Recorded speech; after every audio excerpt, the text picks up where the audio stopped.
Sejam muito bem-vindos, cinéfilos de sofá! Peguem a sua pipoca de micro-ondas e vamos dar mais uma sessão aleatória. Nesse podcast, a gente assiste a um filme sorteado e falamos sobre diversas maluquices que surgem por causa dele. Como, por exemplo, closes bizarros, a primeira reunião online do futuro e o maior esporte olímpico que jamais existiu.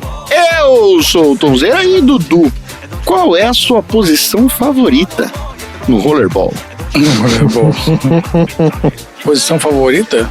Sentado confortavelmente. No rollerball não tem ninguém sentado confortavelmente. Não, sentado é meio passo pra morte. Motoqueiro, pô. Não sei se ele tá muito confortavelmente. O motoqueiro tá sentado aí, tá vendo? Confortavelmente não sei se tá também. Xi, você já usou um capacete alguma vez que te salvou ou impediu de te machucar?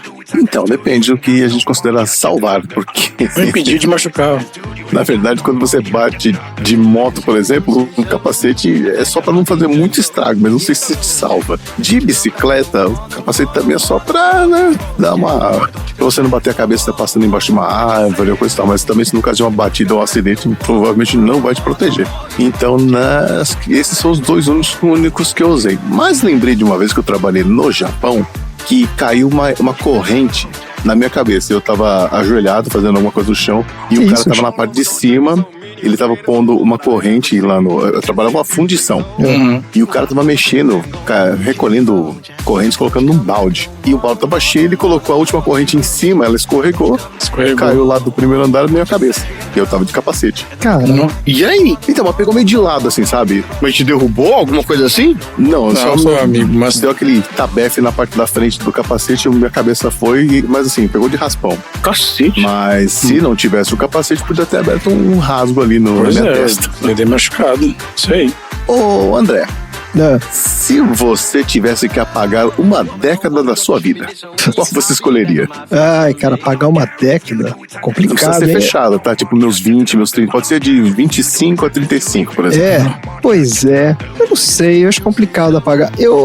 Uma década é muito tempo, cara. Uma década é muito tempo. Porque se apagar uma década, o que acontece com tudo que você aprendeu nessa... Você só apaga a memória ou você apaga tudo que aconteceu? Tipo... Tudo que aconteceu. Você não vai lembrar de nada que aconteceu. Mas assim, então, é aí que tá o fundo da pergunta.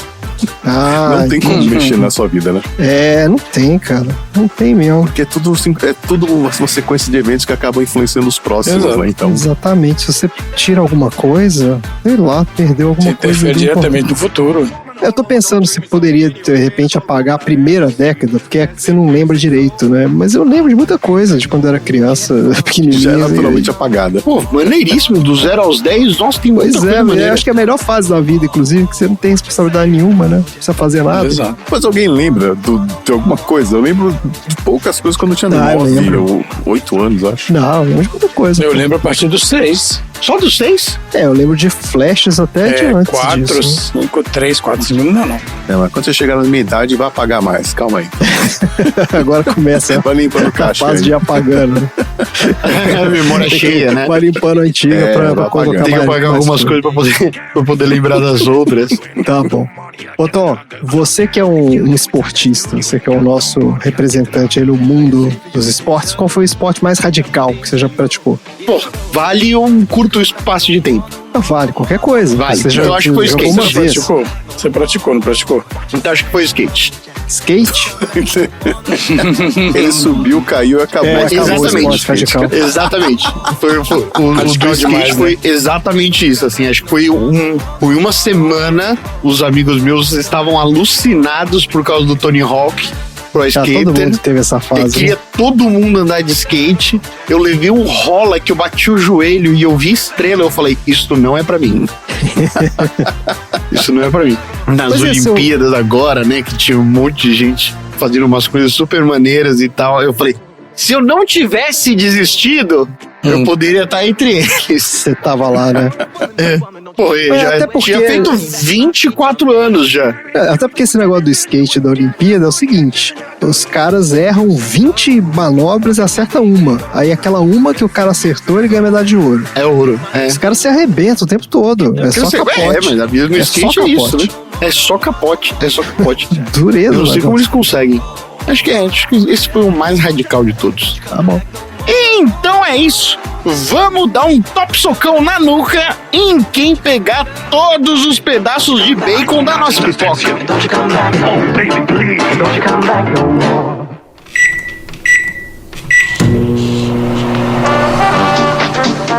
Eu sempre considerei a sua situação, Jonathan, e as suas necessidades. Agora, tem que considerar as minhas e as nossas. Eu estou considerando, Sr. Bartolomeu. Nenhum jogador é maior do que o... Sessão aleatória.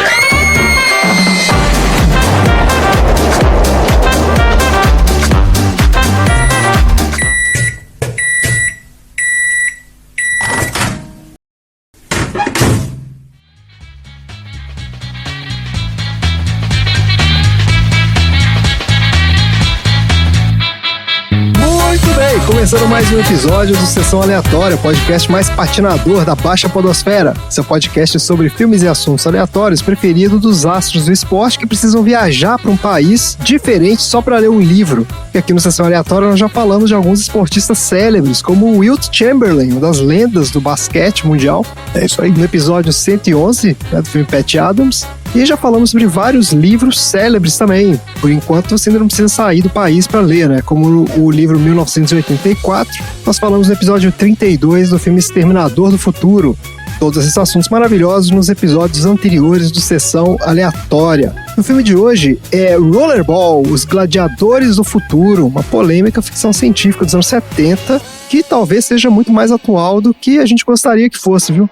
Esse filme foi sorteado da minha lista, que era um filme sobre competições distópicas. Olha aí.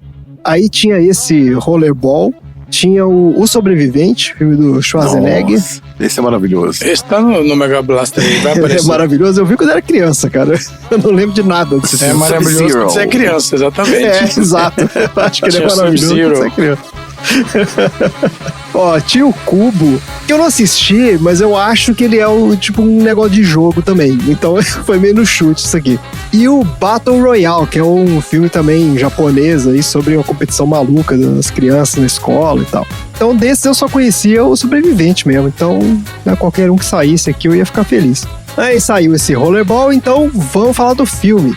Rollerball, Os Gladiadores do Futuro, é um filme de 1975, dirigido pelo Norman Jewison, com o roteiro do William Harrison, que é o autor do conto em que esse filme é baseado. Esse conto chama Rollerball Murder e foi publicado em 1973. O filme estrela o James Caan como Jonathan E., o John Houseman como Bartolomeu, o John Beck como Mumpai e a Maud Adams como Ellie. Conhecer um pouco mais aqui sobre esse diretor, que é o Norman Jewison. Esse cara foi um renomado cineasta canadense, nascido em 1926, cuja carreira se estendeu por mais de 4 décadas. Ele começou sua trajetória no mundo do entretenimento na década de 1950, trabalhando na CBC Television, do Canadá. E depois ele se mudou para os Estados Unidos para trabalhar na NBC. O Jewison fez sua estreia como diretor de cinema em 1962, com uma comedinha que é 20 quilos de confusão. E rapidamente ele se estabeleceu como um cineasta versátil, né, abordando vários gêneros diferentes e temas sociais relevantes. A carreira dele decolou mesmo na década de 60. Ele teve vários filmes aqui aclamados pela crítica, que é A Mesa do Diabo, de 65, e a sátira política Os Russos Estão Chegando, Os Russos Estão Chegando. É isso mesmo, são 2 vezes. Em 1966, e depois em 1967 ele dirigiu No Calor da Noite. Esse ganhou até Oscar de melhor filme. Daí nos anos 70, esse cara foi diversificando aqui os gêneros. Ele dirigiu um musical, que é Um Violinista no Telhado, de 71.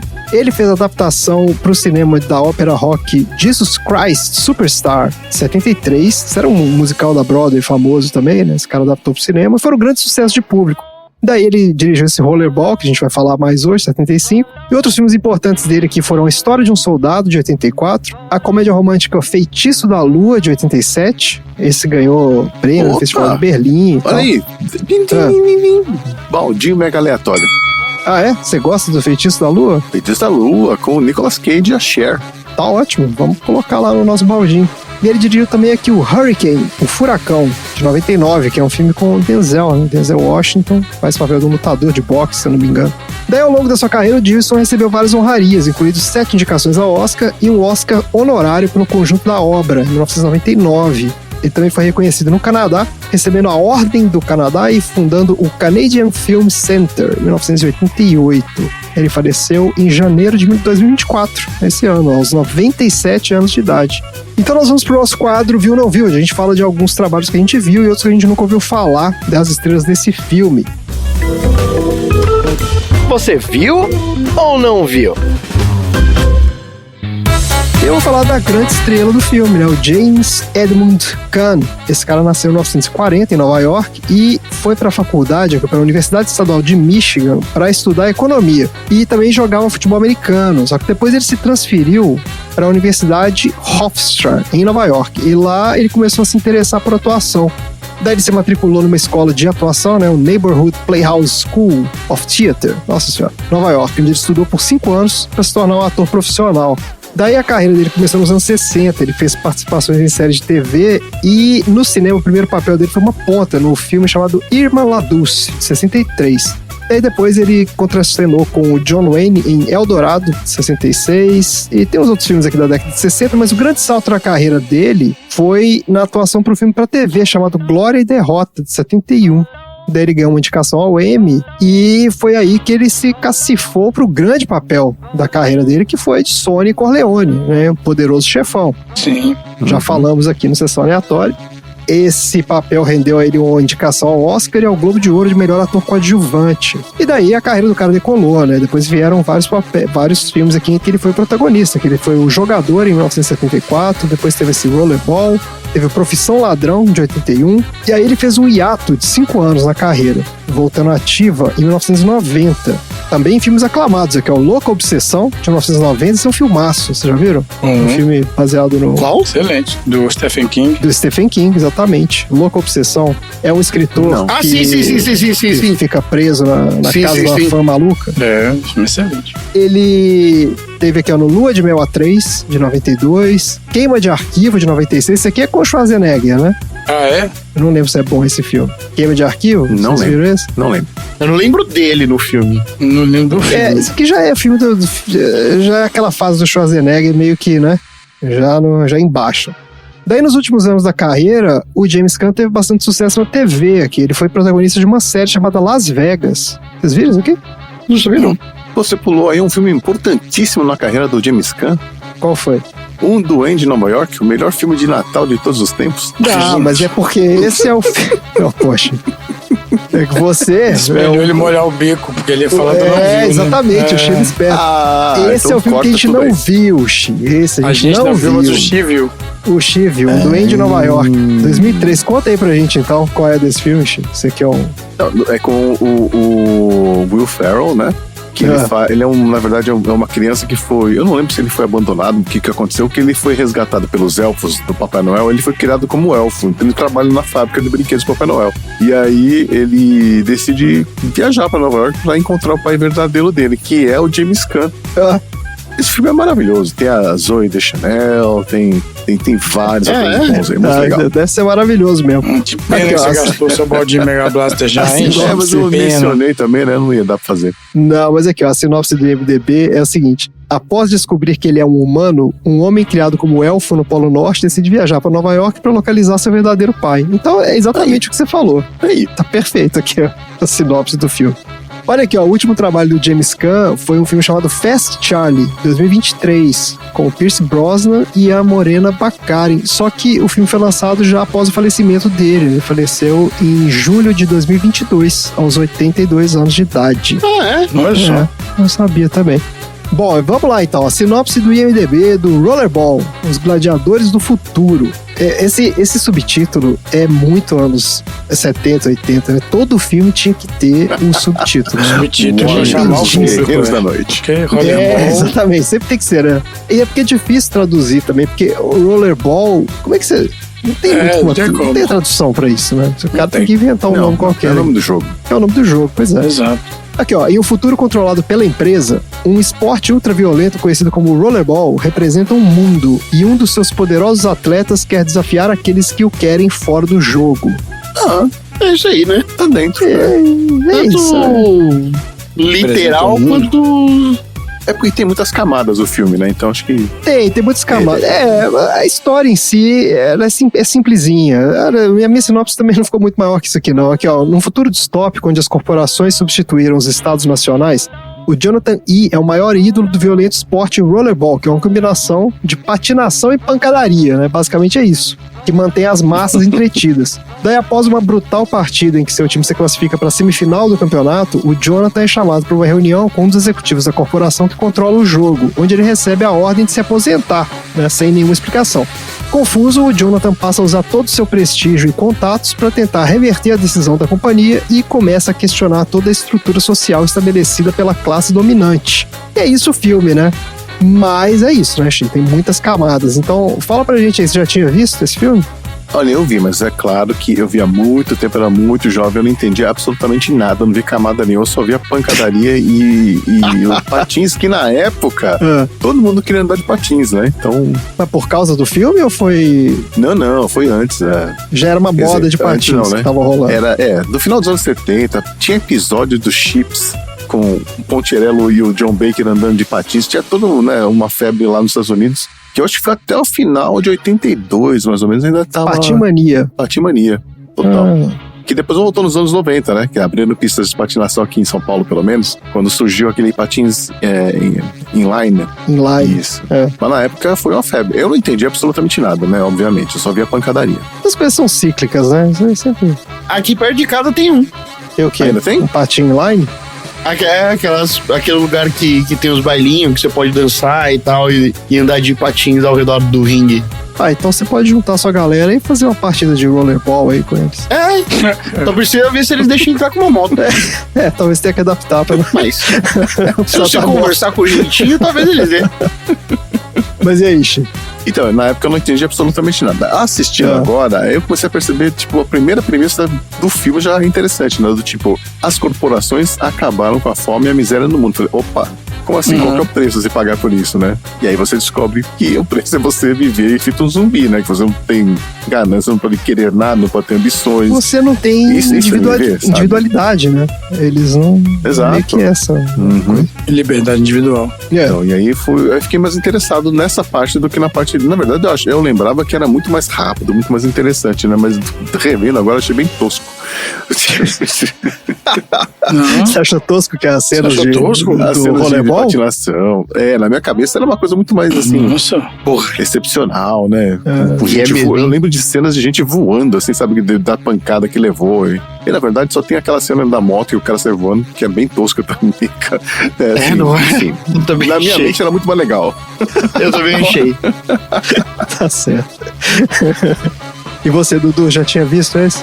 Então, eu achei que a gente tinha visto esse filme em algum momento. Eu não lembro de ter visto esse filme nunca. Pois é, mas eu lembro que a gente gostava muito de um jogo de computador que era parecido. Né? Lembra do... acho que é Spaceball. Não, era o Speedball. Speedball, eu lembro. Isso. Lembro sim. Eram duas equipes com uma bolinha de metal. Isso. E se dando porrada, né? Um no outro. Exatamente. E a gente gostava desse jogo. Eu não sei se a gente foi influenciado pelo... Eu achei que a gente tinha sido influenciado por esse filme, alguma coisa parecida. Mas acho que não. Eu acho que é coincidência mesmo. Inclusive, eu até pesquisei, sabia? Pra ver se aquele jogo tinha alguma coisa a ver com o filme. Eu cheguei a procurar também. Acho que eu procurei primeiro Spaceball, mas eu vi o Speedball lá. Não tem nada a ver, não tem a ver, né? Não. Mas além dessa premissa de terceira camada, né, outra segunda camada ser muito interessante do futuro distópico, eu, ao contrário do Chico, gostei das cenas, das filmagens, do tipo de captação da câmera. Às vezes ele focava na roda da moto, às vezes ele estava focando nos patins dos jogadores. Os dublês fizeram um trabalho muito bom, porque os caras estão toda hora se jogando. Não é uma vez só que ele voa longe, eles voam várias vezes longe. Tem várias colisões de moto. Não, o que eu quis dizer é que na minha cabeça era uma coisa muito mais espetacular do que foi aquilo. Grandiosa, né? Mas é porque foi pra época. Com certeza na época foi mais impactante. Você tem que ter a visão da época, né? Que na época Sim, O take pra aquela época era demais, né? e isso era demais, era muito rápido. E a câmera acompanhando os caras naquele estádio circular, que eles montaram o estádio para aquilo ali. Né? Então, É mesmo? Foi um puto no trabalho que eles tiveram que fazer. Então, assim, eu achei muito legal o filme. Nossa, eu devia ter assistido antes. Nunca ouvi falar desse filme. E achei muito bom, gostei muito. Excelente escolha. Ótimo. E você, Tom? Eu nunca tinha visto esse filme, não. Aí eu fiquei meio na dúvida, porque a hora que eu pesquisei, apareceu 2. Ah, é porque Ah, Então, aparentemente, exato, o filme tem um tem. remake. Tem o remake, remake. claro que tem o remake, né? Se for um dos Tem o piores de remake e todos tal. os tempos. E no começo do filme, eu fiquei meio na dúvida se a ideia era também fazer com que ele se tornasse um filme futurista. Depois fica mais claro de que é a ideia, mas no começo do filme, assim, eu falei, é só uma distopia, né? O que não necessariamente precisa ser um futuro, ou se ele é uma distopia futurista. Aí depois ele foi aparecendo. É futurista. Nunca tinha visto o filme, não. Acho que eles tiveram uma grande ideia de um novo esporte e falou, vamos fazer um filme sobre esse novo esporte aí e tentar dar algum contorno de emoção enquanto a gente filma esse filme. Enquanto a gente filma uma partida. Eu tiraria o Breaking das Olimpíadas e colocaria esse. Dá pra fazer alguns ajustes no esporte e o esporte fica meio emocionante. Tira a moto, tira a luva com rebites. Mas uma coisa que realmente que impressiona mesmo e que a gente tá meio que, entre aspas, caminhando para esse lado, já é, por exemplo, o futebol, né? Transformando aí as equipes, transformando em empresas, né? As empresas comprando equipes. Ah, sim. Não, o basquete é inteiro assim, né? O basquete já é assim, eu não acompanho basquete, não gosto de basquete. É, não, o foi mal, basquete, Léo. Não gosto basquete mesmo. inteiro é assim. A maioria dos esportes, na verdade, são Então, assim, né? porque São poucos pra se esportes que manter- ainda tem... Não, mas acho que no sentido mesmo até de você pegar, não sei se NFL, eu acho que NFL também acontece isso e talvez beisebol também acontece. Por exemplo, você pega o time e você tira o time daquele lugar. Então eu pego o Passa São pra Paulo outro e lugar. vira o São Paulo com sede em Manaus. E isso acontece É muito. porque os times são franquias, né? O cara ele cria então. a liga e ele fala assim, ó, eu tenho 20 franquias aqui de times pra vender pra você. E ele vende um pra cada cidade, né? E se a cidade não quiser mais, ele fala, beleza, vende pra outra. E muda o time de cidade. Então, assim, E aquela história de não ter rebaixamento também, que é completamente Isso, exato. Isso. antidesportivo e tal, é só puro entretenimento. Inclusive, o pessoal dos Estados Unidos acha esquisitíssimo o conceito de rebaixamento. É bizarro não ter. Esses dias eu tava conversando com o cara aqui e explicando pra ele como é que funciona, né? O futebol Uhum. e tudo. E o cara achou a ideia mais genial do mundo. Falou, como assim? Então quer Sim, dizer que o time que é claro. pior, ele desce, vai pra outra divisão, e o outro sobe. Cara, Não existe sabe esse que- conceito aqui, né? Os Não, times pois sempre jogam sempre os mesmos times o tempo todo. Mas eles não acham estranho o time mudar de estado e continuar sendo uma mesma coisa? Eu acho Pô, bizarro. Não, é bizarro, é bizarro. Eu acho bizarro. Mas aqui em Minas acontece com times mineiros. Então, por exemplo, o Ipatinga já saiu da cidade e foi pra Betim. Mas ainda se chamando Ipatinga? Eu não lembro se chamava Ipatinga, mas era o mesmo time, depois ele voltou pra cidade. Então, assim, eles mudaram o time de lugar mesmo. Ele saiu por um tempo aqui de Ipatinga, entendeu? É, eu acho isso E aí bizarro. depois voltou e tal. Eu acho isso bizarro. Mas o que é interessante do filme, nessa história das corporações em relação aos times, eu acho que né, é até mais do que isso, porque eles explicam ali que as corporações são meio que administram as cidades, né? Sim. Não existe país mais. Então é meio que assim, eles tiveram lá tal da guerra corporativa, né? Eu imagino que foi uma guerra de fato. E eles meio que dividiram o mundo, então assim, acho que são 6 corporações e cada uma controla uma certa área ali. E uma hora no filme eles até falam assim, eu nem sei mais qual corporação controla o quê. Aí o cara pergunta, você sabe quem que controla a cidade e tal? Né? A gente cita uma cidade lá qualquer, e os caras falam, eu não sei se é de comida ou de energia. Então, tipo assim, já tá tudo tão... Esse mundo já Isso. foi tão Foi tão reestruturado de um revirado, jeito né? que... Desfigurado, né? É, exatamente. Os caras nem têm mais essa noção do quem controla o quê, né?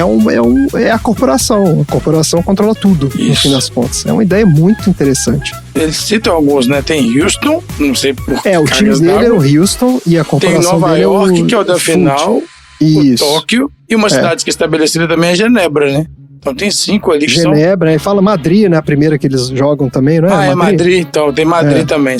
Tem 5 ali, né? Não sei se... assim, né, dá a entender que as cidades ainda existem, mas é isso. Assim, cada corporação controla uma e aquele pool de corporações controla o jogo. Porque o jogo é uma forma deles, né, manterem as pessoas entretidas ali e tal. Eu não sei se esse filme foi um sucesso, se teve alguma repercussão, assim... Acho que não, mas porque se tivesse tido, poderia fazer uma sequência contando a origem disso, né? Sei lá. A construção do mundo dele é muito interessante, né? Dá a impressão que você poderia aprofundar ali mesmo. Pois é, ele explorar essa criação desse mundo aí, né? O que aconteceu, a tal da guerra corporativa, né? Exato. Legal. Uma outra coisa legal, o final também, né? A gente vê que ele vai lá, então as últimas consequências, né? Sobra só ele. E chega um momento que o público, que era empolgado com aquela tanta de violência, o público fica atônito, né? Morre todo mundo, né? E a galera cai na real. Falou assim, que isso, velho? Morreu todo mundo? E aí? E o filme ainda tem o final aberto, né? Mas aí, em vez deles gritarem o nome da cidade, que é o que eles gritavam o tempo inteiro, eles começam a gritar o nome do cara, né? Tipo assim, o cara, sei lá, ele quebrou o sistema ali, lutou contra o sistema de alguma forma, né? É isso. Ele se tornou maior do que o jogo naquele momento, né? Exato. Que era o que os caras queriam evitar, né? Eles queriam exatamente evitar isso. Os caras estavam prevendo isso, né? Porque a ideia era mostrar que não adianta você se destacar em nada, porque você vai morrer, você vai se aposentar, você vai, né, tipo, sossega o rabo aí, né? E deixa na nossa mão. Exatamente, interessante que o cara fala, né? A ideia do jogo, ele tá ali pra demonstrar pras pessoas que não adianta elas quererem se destacar, porque ninguém vai conseguir, né, nunca se destacar. E aí o jogo é tão violento por causa disso, né? Porque assim, em algum momento você não vai morrer, você não vai apanhar e vai virar um vegetal igual outro cara ali, né? Eles vão só substituindo as pessoas. Exatamente, pra mostrar que individualmente você não tem importância nenhuma, né? Eu achei interessante essa história aí. Tava pensando, a primeira coisa que me veio à cabeça é: será que a gente estaria disposto a pagar esse preço pra acabar com a fome e a miséria no mundo? Então. Acho que sim. Foi uma boa questão, né? Porque, porra, você não poder ter liberdade, não poder ser quem você é, não poder ter ambições, não poder ter sonhos, caraca. Então, a primeira coisa, né? Acabar os livros, né? Acabar com os livros, acabar com partes da história ali, né? Apagar, né? Isso eu achei um conceito também muito legal, porque assim, os livros, eles já não existem mais, assim, você não consegue acessar, exatamente, você consegue acessar transcrições dos livros, que são resumidas, editadas, né? Eles falam isso, que os caras editam os livros. Isso, o cara escreve do jeito que quiser, o que ele quer colocar ali. A gente não tá longe disso, né? Então, se você quiser acessar o livro, você tem que viajar pra Genebra pra entrar naquele prédio bizarro lá e falar com aquele cientista maluco, e o cara vai tentar achar num papel onde que ele guardou o negócio, e mesmo assim eles se perdem, né? Ele fala lá, tipo, os livros do século XIII já sumiram todos, desapareceram aqui, não tem mais. E você fala, caramba, então assim, eles vão apagando a história da humanidade ali, né? Ninguém sabe mais o que teve essa guerra corporativa, o que aconteceu, quem ganhou, ninguém sabe nada. Simplesmente a história vai sendo apagada.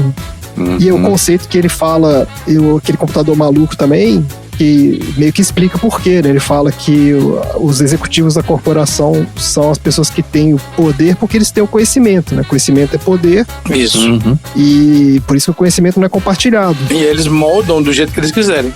Exatamente. Então é isso, eles resolvem os problemas básicos da população, não tem fome, não tem pobreza, não tem guerra, mas continua tendo uma classe dominante, porque eles ali são os caras privilegiados. Igual aquele conceito da Matrix, você vai continuar vivendo o mundo alienado ali, controlado por outras pessoas, né, ou máquinas, né, aquela situação lá. É uma escolha, né? E aí, será que a gente vai fazer essa escolha? Tem um paralelo bem de leve com isso aí, que é a história do 11 de setembro, nos Estados Unidos, quando teve o ataque. Logo depois, o governo americano passou uma lei aqui, que eles chamam de Patriot Act. Patriot Act. Assim. Que basicamente é uma permissão para o governo espionar qualquer pessoa que eles quiserem, sem pedido judicial nem nada, né? Então hoje existe isso, né? Tá em vigor isso aí desde essa época. E na época teve muito essa discussão do tipo, peraí, mas a gente tá abrindo mão da nossa privacidade por uma suposta proteção, né, do governo contra terrorismo, mas assim, e aí, vale a pena, né? Depois teve todo aquele escândalo lá do Snowden e tudo mais relacionado com isso, né? Sacaram que os caras não só estavam espionando os americanos, como no mundo inteiro, né? Basicamente era isso que estava acontecendo. É total lógica de guerra é paz, né? Então assim, aquela coisa De liberdade e vigilância. Exato. Então, em troca de segurança, você abre mão da sua privacidade, liberdade. da sua liberdade, né? Então, assim, vale a pena? Essa é a discussão atual, né? Da aposta. E o filme, tava abordando isso nos anos 70. Ele fala sobre espetacularização da violência também, né? Obviamente aquele esporte maluco lá, onde os caras se matam todos. E aí, hoje em dia você tem aí os UFC. Nos anos 70 não tinha UFC. Acho que o cara não imaginava que fosse ter uma luta brutal do jeito que é, pô. Então, assim, era distópico também, né? Não sei, eu pensei tanta coisa assistindo esse filme, agora não tá me dando nada na cabeça, mas enfim. É impressionante, porque você fica pensando, como é que seria a sua vida sem ambição, sem você pensar em fazer coisas, ter coisas, chegar a algum lugar na carreira. E aí você entende, né, que o conceito da violência ser tão fascinante, porque ela mexe, te dá um pouco de adrenalina, te dá uma coisa que você não tem na tua vida, né? Os caras ali não podiam escolher nem com quem eles iam casar, né, cara?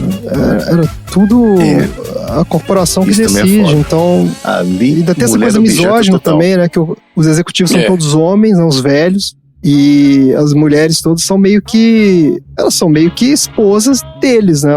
É isso que elas fazem, a função delas é ser esposa dos caras. São prostitutas de luxo, na verdade, né?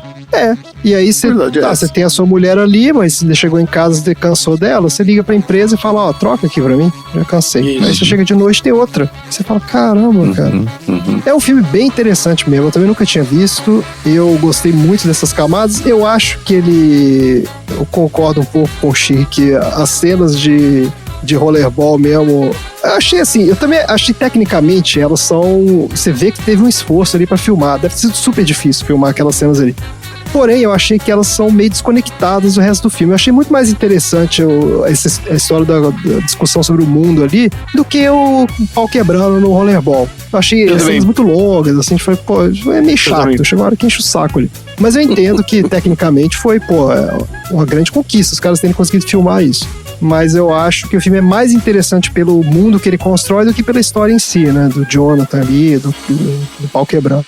Os jogos as cenas dos jogos são mais extensas, né? Um pouquinho. São muito longas, Mas tem uma coisa legal que é a construção narrativa dos jogos, que você consegue entender o tempo todo, né? O que está acontecendo ali, quem tá batendo em quem, você entende mais ou menos qual que é a lógica do jogo, eles explicam as táticas, o que vai fazer. É isso que eu ia falar. Lá pro segundo e terceiro jogo, você consegue entender, porque os caras... Você já tá meio que sacando ali, você fala, essa jogada aí, legal, o cara vai descer ali de cima, vai dar porrada no motoqueiro, vai derrubar o cara. Porque, igual eu falo, quem pega a bola tem que dar uma volta completa, né, com ela, mostrando ela que tá com ela, e depois começa e aí a galera vai defender o buraquinho lá, né, que joga a bola. Então, assim, isso aí.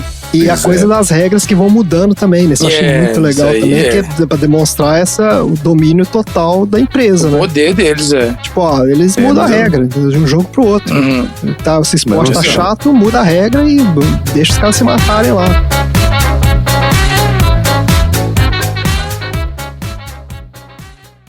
Você teve uma carreira espantosa, Jonathan. Você sabe como estamos orgulhosos com o time de Houston e o que pensamos de você na energia. Bem, mas há executivos que querem você fora. Como? Você já tem 10 anos no jogo, Jonathan. Mais tempo que qualquer um até hoje. Mas sair? Como?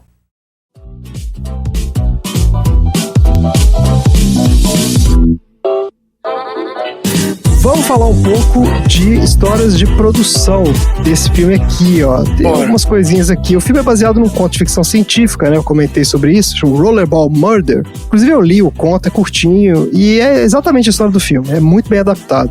Não por acaso, porque quem adaptou foi o próprio autor do conto, né? Foi um escritor americano chamado William Harrison. Ele publicou o conto em 1973 e foi contatado pelo Norman Jewison, né? Esse diretor aí, que leu e achou super interessante. Falou, acho que isso aqui dá um filme legal. E contratou o cara pra fazer o roteiro do filme, né? É bom lembrar que nessa época o Gilson estava em alta em Hollywood, porque os 2 filmes anteriores dele, que foram Um Violinista no Telhado e o Jesus Cristo Superstar, foram grandes sucessos, então ele estava com moral. Daí quando ele levou para United Artists a ideia do Rollerball, né, ele já chegou botando banca lá, tipo assim, pô, esse aqui é o projeto que eu quero fazer. Os caras, não, beleza, quanto é que vai custar? E o Gilson pediu baixo. Ele falou, 5 milhões, eu faço o filme. Então os caras falaram, pô, beleza, né? O cara é um sucesso, tá estourando aí a bilheteria e o filme é relativamente barato, bora, vamos fazer o filme.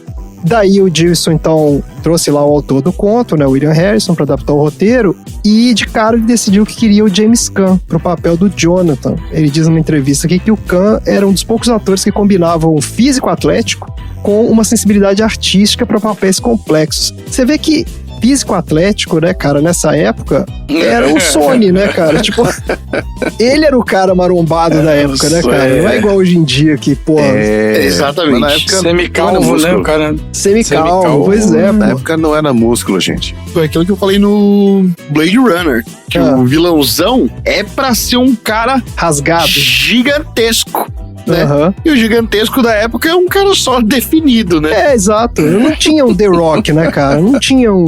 Exatamente, é muito diferente do Wolverine de hoje em dia. Schwarzenegger apareceu depois, né, também.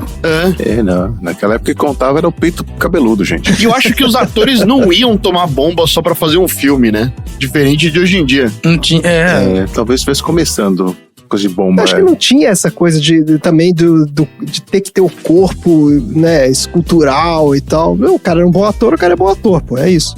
Hoje em dia, qualquer ator de Hollywood é marombado. Vamos combinar que podia ter uma terceira versão do Rollerball com o filho do James Caan? Aí ia ser puta demais, hein, cara? Por quê? Quem que é o filho do James Como Caan? assim, É terceiro? o Scott Caan que faz o Havaí 5-0, a série. Eu não conheço, não. Por quê? Também não Deixa eu ver. sei quem é. Ele é ator também. Scott Caan, vamos lá ver.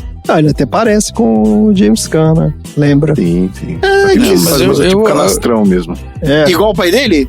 Mas ele é mais cômico, assim. Ele não é tão cabeludo. Tô vendo aqui o peito dele não é tão peludo, não. Pois é, Isso não aí. se fazia mais Pelo homens como peito. antigamente. Então eu queria falar isso. Acho que uma obrigação no rollerball pra você ser muito forte é você ter o peito absolutamente cabeludo. Porque os caras ali eram... Era muito, né?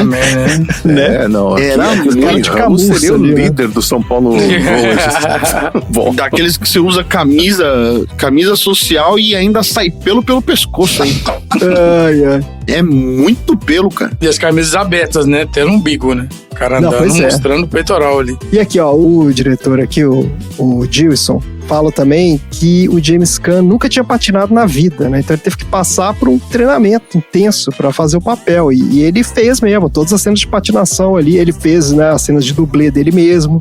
E o cara entrou no papel total ali. E tem um outro comentário do Gilson sobre o James Caan, falando que não era fácil trabalhar com o cara. Isso foi na época que o James Caan faleceu, até o Gilson deu uma entrevista falando, né, sobre como é que foi filmar com o cara e tal. Eu peguei isso aqui dessa entrevista. Ele fala que o James Caan tinha um problema com drogas, que era um problema difícil e que então, às vezes era difícil trabalhar com o cara, mas ele diz que ele tinha muita consciência do problema. Então, várias vezes ele se internava voluntariamente numa clínica de reabilitação e falou, galera, eu preciso de um tempo aqui, tem que dar uma melhorada e tal.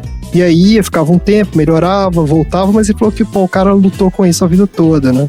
Só que, curiosamente, o James Caan não curtiu o filme não, viu? Eu achei aqui também uma entrevista dele e ele fala que achou o personagem muito limitado, que ele não tinha muito o que fazer com o personagem. Então...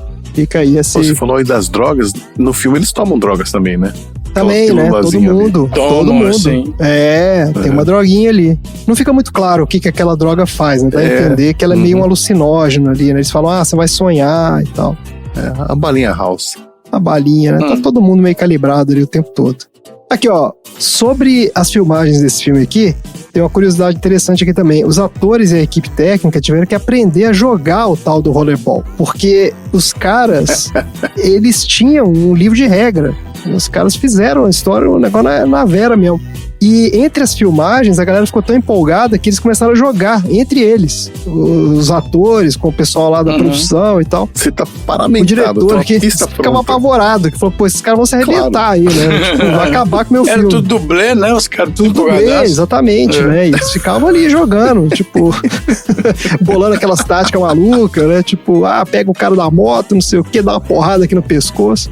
E eles fizeram um livro com essas regras do jogo, né? E passaram lá um pro outro e tudo pra galera entender como é que ia ser a dinâmica e poder fazer as cenas o mais realista possível, né?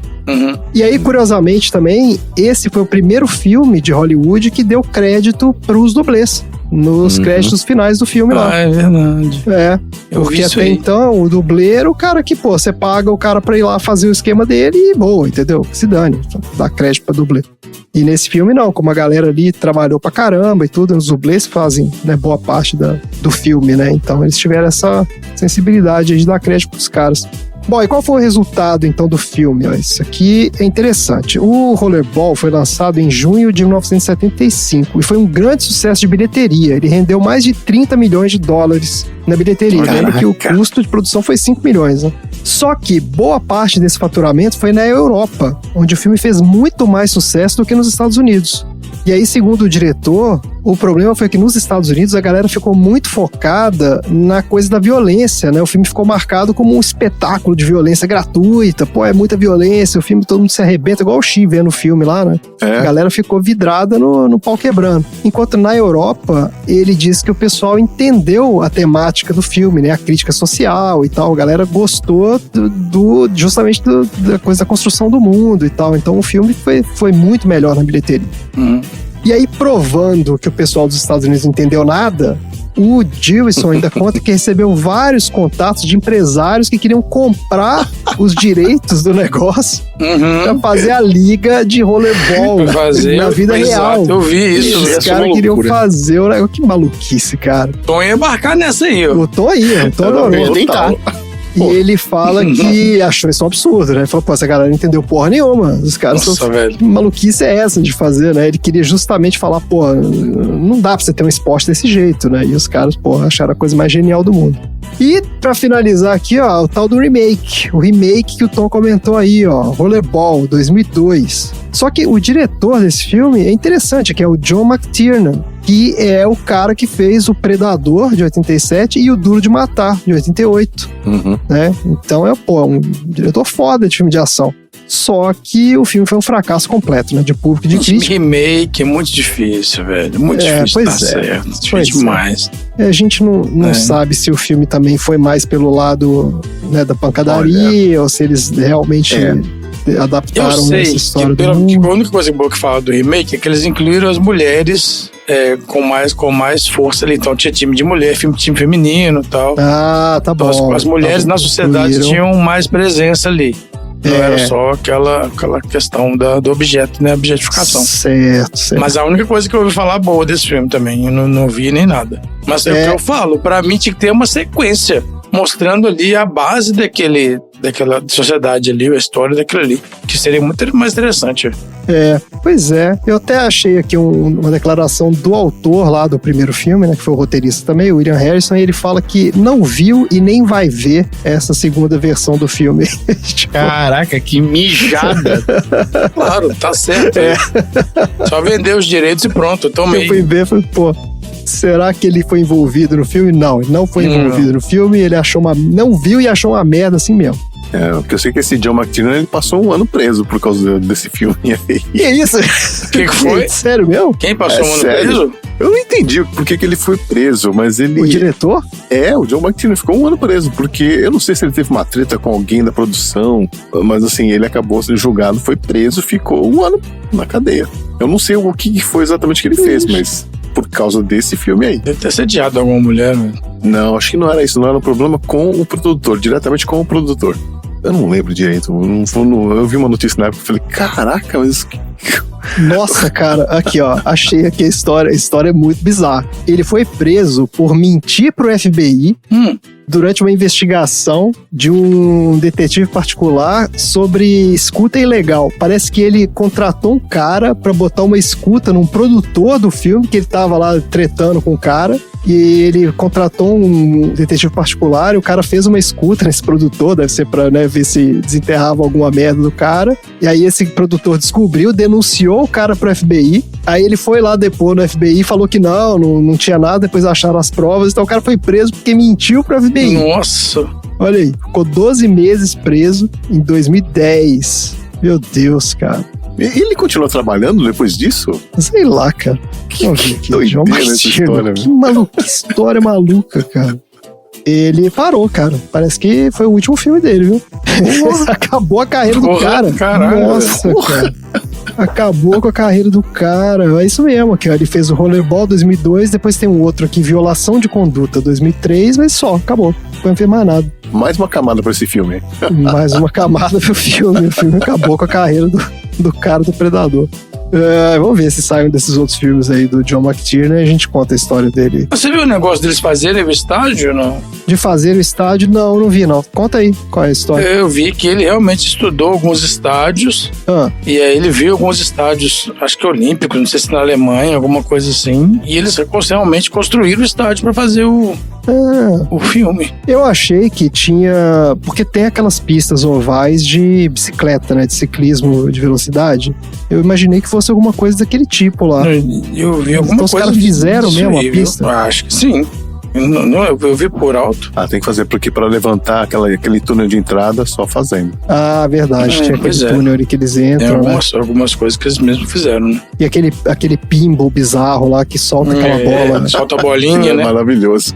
Muito legal, cara. Tipo uma roleta de cassino. Então, no conto, o cara fala que aquela bola era mais pesada do que uma bola de boliche. Sim. E que Caraca. quando ela vinha em alta velocidade ali, os caras tinham que esperar ela desacelerar, tipo, dar Porque uma volta pra senão- poder pegar. Porque se o cara botasse a mão ali, arrancava a mão do cara. Além mesmo? disso, tem aquela luz especial, né? Pra pegar ela. Pois é, ainda tinha aquilo. Realmente. Incrível. Queria ver o Tom jogando isso aí. Ia ser demais. Tá ótimo, minha gente. É isso. Então, bora pro troféu aleatório? Bora. Bora.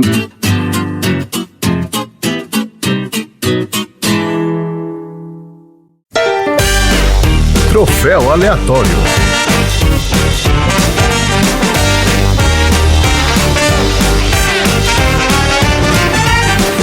Vamos lá, então, pros troféus aleatórios pra esse filme maravilhoso. Dudu, lembra aí pro nosso ouvinte, qual é a sensação de ganhar um troféu aleatório? Ganhar do troféu aleatório é você acordar da realidade, uma realidade que você está sendo controlado por corporações e você cair na real e lutar contra isso. Olha aí. Maravilha. Você tomar a pílula vermelha, o Matrix? Não dá essa ideia não, porque vai pro Não, outro né? lado. Não, melhor não. Melhor Deixa não, melhor quieto. não. Não vem com essa não. Tá certo. Vamos lá, Xi, qual é o seu troféu aleatório aí pro Rollerball? Tem 3 aqui. Fala um número de 1 a 3 aí. 3, vai. É o troféu Dedinho de Aquiles, que vai pro Jonathan. Que enquanto tá lá levando porrada, sendo atropelado, levando soco, não sente dor nenhuma. Mas aí vai visitar lá o presidente da corporação, dá um cortezinho no dedinho e fica lá, tipo, chupando o dedo, me dá um band-aid, me dá um Ele band-aid. ficou incomodado mesmo com aquele dedo cortado ali, né? Ele olha pro dedo, ele olha pro cara, tipo... Não, ele fica chupando o dedo, é muito engraçado aquilo, cara. Agora, eu achei uma metáfora interessante, porque aquilo, ele vai na sala do diretor lá, né? E assim, a sala é opressiva, a sala te machuca, cara. Tipo, o cara Exato. esbarra no negócio Sim, ali sim, e sai sim. cortado, bicho. Você fala, caramba, O cara o fala, negócio por favor, fique em silêncio comigo, ele já chega tipo É, Didi exato. Mocó, tipo, destruindo tudo. é tipo, o cara encosta no enfeite lá do cara e corta o dedo. Não deixem lâminas penduradas no seu, no sim, seu decoração boa da sala, gente, pelo amor de Deus. Você, Dudu, qual é o seu troféu aleatório aí? Eu tinha esse troféu parecido aí do dedinho também, que era Eu Vou Te Machucar Mental e Fisicamente, que é a salinha do cara, né, do Bartolomeu. Exato. né? Além de ter aquela conversa lá que abalou o cara, ele corta o dedo ainda, no metal lá, aqueles metais. Não é papel aquilo ali, acho que é metal pendurado, né? Vidro, né? Sei lá. Parece que é um vidro. O cara vai passar na cortina Sei lá, ali pô, e corta o é uma dedo. lâmina que você encosta e corta a mão, pô. O cara chegar ali já abatido, já chegar abalado. Eu acho que é meio isso, né? A ideia é essa, que você tá naquela Intimidador sala e você mesmo. tá em perigo. Independente de você tá calado ou falando. Independente da conversa, Você vai né? se dar Como é que mal, vai ser, é. Você já tá lesionado ali. Mas eu tenho o troféu Corno Indignado, que vai pro Jonathan também, que ele fica falando que a empresa roubou a esposa dele, porra nenhuma, ele que não tava comparecendo. Depois ele. A esposa falou, Depois ela que ele explica não tava lá, né? não sei o quê. O cara deu prioridade pro jogo, a mulher problema. saiu fora. Exatamente. Mas é porque eles tinham aquela maluquice de trocar, né? As mulheres lá. Então Não, ele achava tinha. que um cara tinha pedido, né? A mulher dele. E aí só que Acho- depois ela fala achando que que não. era isso, e não- foi bem isso não que era. aconteceu, né? Exato. O que mostra que elas tinham um mínimo de agência ali, pelo menos. Né? Então, quer dizer, ela podia também sair fora se o cara fosse um escroto. Mínimo, né? Mas, porra, que vida de merda também. E você, Tom, qual é o seu troféu aleatório aí? O meu troféu, olha o que vocês fizeram com o meu Santino, vai pro coitado You do... butchered my boy. Vai pro coitado do James Caan, que no começo do filme ele sofre de uma síndrome complicadíssima, que é toda hora que ele aparece sem camisa, as cicatrizes do esporte mudam de lugar. Uma hora tá no ombro direito, outra hora tá no ombro esquerdo, outra hora vai mais pra próximo do coração, uma outra hora um pouco mais perto do mamilo. É uma síndrome onde a pele fica repuxando o tempo todo. Deve ser muito doloroso jogar rollerball. É importante fazer esse registro aqui. Eu não sei se ficou claro pra todo mundo quando eu contei a história dos 5 milhões. Esse filme, gente, é um filme de baixo orçamento. Baixíssimo Entendeu? orçamento. Então, Não, mesmo assim, pra época, é um dinheiro considerável, tá? não, mas não é uma superprodução, concorda? É um filme tosco, Ah, vai. sim, É não é um uma filme tosco. superprodução. Longe. O filme é tosco. A hora que aparece os caras caídos no chão, com aquele sangue clarinho. Sangue de... Meu Deus do céu. Exatamente. Ketchup esquisito lá. Até o sangue dos Trapalhões acho que era mais realista do que aqui.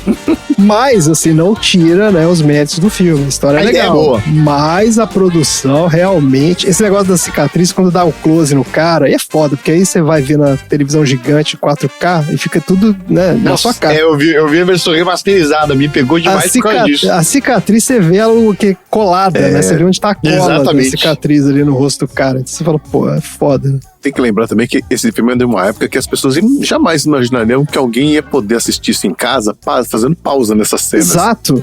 Não, e uma TV gigante, né, cara? Você assistia na televisão, porra, 14 polegadas e olha lá, né? Tipo, ia ficar vendo o detalhe do detalhe ali. Mas realmente esse filme hoje em dia tem esse problema aí. Olha aqui, ó, eu vou dar o meu troféu, que é o troféu Um Tapinha Não Dói. Melhor técnica de conserto de equipamentos eletrônicos dos anos 70 e 80, que vai pro cientista lá que cuida do computador, né, o Zero, que é supostamente o computador que guarda todo o conhecimento da humanidade, né? Só que Isso. quando o computador não responde a pergunta direito, o cara começa a dar porrada no Já fica computador, puto, enche né? de bicuda. Responde, dando cacetada. Mas era assim Que mesmo. na real era exatamente como a gente consertava equipamento eletrônico nessa época, né? Exatamente. Eu lembro claramente. Quem nunca a gente socou uma enchia TV, né? tudo de Exatamente. porrada, cara. Televisão que não sintonizava era bombril na antena e tapa do lado. E tava na Exato. lateral. Tapa na É isso lateral, aí. era assim que consertava. Exatamente. E funcionava, viu? Opa, videogame Não sei quebrando, por quê. se voltava a funcionar. As linhas paravam, né, de subir e descer ali, paralisava a Você imagem, de né? tapinha que você dava ali, pô, calibrava o negócio. É isso, minha gente. Quem é que vai entregar esses troféus hoje, então? Acho que grandes atletas do rollerball, principalmente aqueles que mais sofreram, que são o pessoal que fica na moto, mereciam um momento de glória. Tá certo. Vamos motoqueiros de rollerball, então. Vamos entregar esse troféu. Vão os 4 juntinhos ali. Bora, então, para os assuntos aleatórios da semana. Isso mesmo, nenhuma penalidade. Substituições limitadas. Pode cuidar disso. Podem vencer Tóquio. Tudo que temos a fazer é mudar a nossa tática. Sempre houve mudança nas regras. Agora olhem, vocês sabem que isso faz com que mais pessoas assistam ao jogo. É só isso que acontece. Bem, vocês todos assinaram contratos para terminar a temporada, não importando as alterações do jogo. Cada um de vocês assinou. Todos nós assinamos um contrato. Não há problema nenhum, pessoal. Não há meio da gente perder, não importa o quanto eles mudem a tática de jogo. Isso mesmo.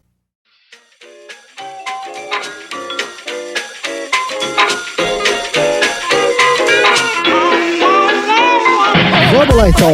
Bom, qual é o assunto aleatório da semana? É pra já, olha só.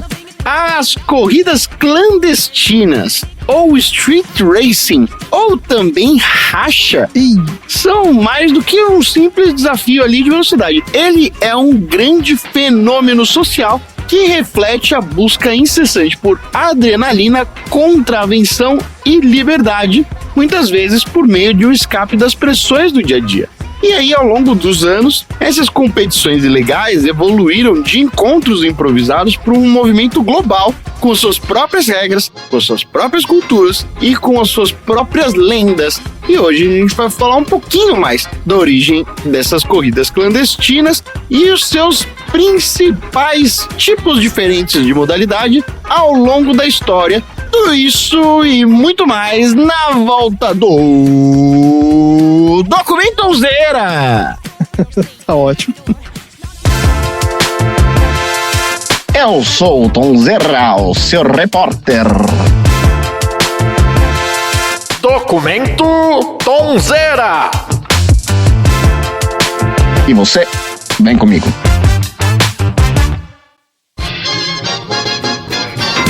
As corridas clandestinas ou o racha têm as suas raízes depois da Segunda Guerra Mundial, que foi um período marcado por diversas mudanças significativas na tecnologia da indústria automotiva. Com o fim da guerra, diversos soldados americanos retornaram para sua casa com novas habilidades mecânicas que foram adquiridas durante o período militar, além de uma paixão crescente por grandes máquinas e grandes carros potentes. Esse cenário ali foi um terreno super fértil para o nascimento das primeiras corridas clandestinas que começaram a se proliferar nas estradas e nas ruas desertas dos Estados Unidos. E o nosso grande amigo adolescente John Travolta não nos deixa mentir. Ah, é verdade, ele bateu uns rachas ali, né? Nos anos 50, a combinação de um crescimento econômico acelerado ao trocadilho e a popularidade crescente dos muscle cars. Os muscle cars é aqueles carros mais bonitão, aquelas banheironas, tipo um Opala. Isso. Rabo de peixe. Exatamente. Veículos os muscle cars, que são denominados como aqueles veículos equipados com motores muito poderosos, V8. consolidou as corridas clandestinas como um fenômeno supercultural. E aí esses carros, com os seus motores V8 e o design robusto, acabaram se tornando símbolo de status e poder entre a molecada, que buscava testar suas habilidades de direção e também de potência das suas máquinas nas ruas do subúrbio americano. Embora as corridas clandestinas ali fossem ilegais e frequentemente perigosas, elas seguiam uma série de regras que não estavam escritas em lugar nenhum e que variavam de acordo com a localização e com o grupo que participava das disputas. Essas regras serviam tanto para garantir um mínimo de segurança, quanto também para manter a integridade das disputas. Os rachas geralmente ocorriam à noite, quando o tráfego é menor e as chances de serem pegos pela polícia são bastante reduzidas. As ruas escolhidas para que as corridas aconteçam costumavam ser as mais desertas possíveis, com longas retas e que permitissem que os carros atingissem altas velocidades. Antes da corrida, os participantes se reúnem para discutir qual vai ser o percurso. Isso pode incluir tanto na colocação de barreira para impedir a entrada de outros veículos e também garantir que a pista esteja livre de obstáculo. Em outros casos, os organizadores também empregam outros olheiros para monitorar a presença de polícia e garantir que a corrida aconteça sem que haja nenhum tipo de fiscalização ou de interrupção. Ah, tem um olheiro. E quais são os tipos diferentes, quais são as principais modalidades de racha? Um deles é o drag racing. O drag racing é a forma mais comum de racha, onde dois carros se encontram em paralelo, numa reta, geralmente a 400 metros de distância do objetivo final. E aí o objetivo é simples, ser o primeiro carro a cruzar a linha de chegada que vai estar 400 metros na frente. Essas corridas de arrancada ou drag race exigem que os seus carros tenham bastante potência e uma aceleração super rápida. E aí é comum que a gente veja diversos tipos diferentes de veículos modificados com turbo, com aquele nitro e outras melhorias de desempenho. Tá certo. Então o drag race é o 1 contra 1. Bota os dois ali. É o clássico do Velozes e Furiosos. Isso, é na reta, né? É uma reta. Você, isso. Agita o lencinho, baixa o lencinho, sai acelerando igual doido. Boa. Tem a corrida de circuito urbano, que é as corridas realizadas em circuitos improvisados dentro da cidade, onde os motoristas têm o desafio de lidar com o tráfego também e outros obstáculos urbanos. Essas corridas em circuitos são especialmente populares em maiores cidades, onde as ruas estreitas e as curvas acentuadas acabam aumentando a dificuldade. E agora vamos para duas modalidades de origem do nosso querido Japão. Um deles é o Tuge. Tuge? Tuge. Ele envolve corrida em estrada de montanhas sinuosas, então o lance é subir a serra. Caraca, cara. O desafio aqui não tá só na velocidade, mas também na habilidade de você conseguir manobrar em curvas fechadas em alta velocidade sem perder o controle do carro. O Tuge ganhou popularidade na cultura japonesa e acabou se espalhando para diversos outros países ao longo dos anos. E o mais famoso de todos é o drifting. Aí, famoso drift. Que é outra modalidade que veio lá do Japão, que é uma demonstração da habilidade, mas também da corrida. O objetivo do drift é você conseguir controlar o carro enquanto o carro está derrapando, mantendo ele em alta velocidade, ainda contornando as curvas que você precisa fazer. Embora o drift tenha se tornado um esporte legítimo, com competições oficiais, a raiz do drift, na verdade, são os rachas nas montanhas japonesas. Olha só. Aqui, o drift a gente já falou, né? Teve um assunto aqui, só lembrando aí todo mundo, ó, episódio 23 do filme Carros, temos todo um segmento aí falando do drift. Exatamente, o Relâmpago Marquinhos ensina para as crianças a disputar racha. Isso. Os rachas não são um fenômeno exclusivo de um único lugar. Elas se espalharam pelo mundo todo e foram se adaptando às culturas locais e evoluindo ao longo do tempo. Então, para a gente conseguir explorar esse movimento, a gente precisa entender como é que isso aconteceu em diversos lugares diferentes. Nos Estados Unidos ele foi lá ao berço, né, em 1960, 1970, as corridas de drag race principalmente acabaram se tornando bastante populares na Califórnia e na Flórida. Cidades como Los Angeles e Miami se tornaram o epicentro da cultura do racha, atraindo diversos jovens que buscavam emoção e reconhecimento entre os seus pares. E aí tem aquele filme American Graffiti do George Lucas, que acaba capturando essa essência e retrata a vida de jovens doidos por carro e por corrida noturna. Aconteceu alguma coisa aí? Que droga, já queimei meu Mega Blaster. Esse filme é maravilhoso. Alguém pode ajudar o Xi aí e colocar o filme. Eu vou ajudar o Xi, eu vou fazer, bota no baldinho do... Como é que é da terceira idade aí, ó? American Graffiti. Loucura de verão.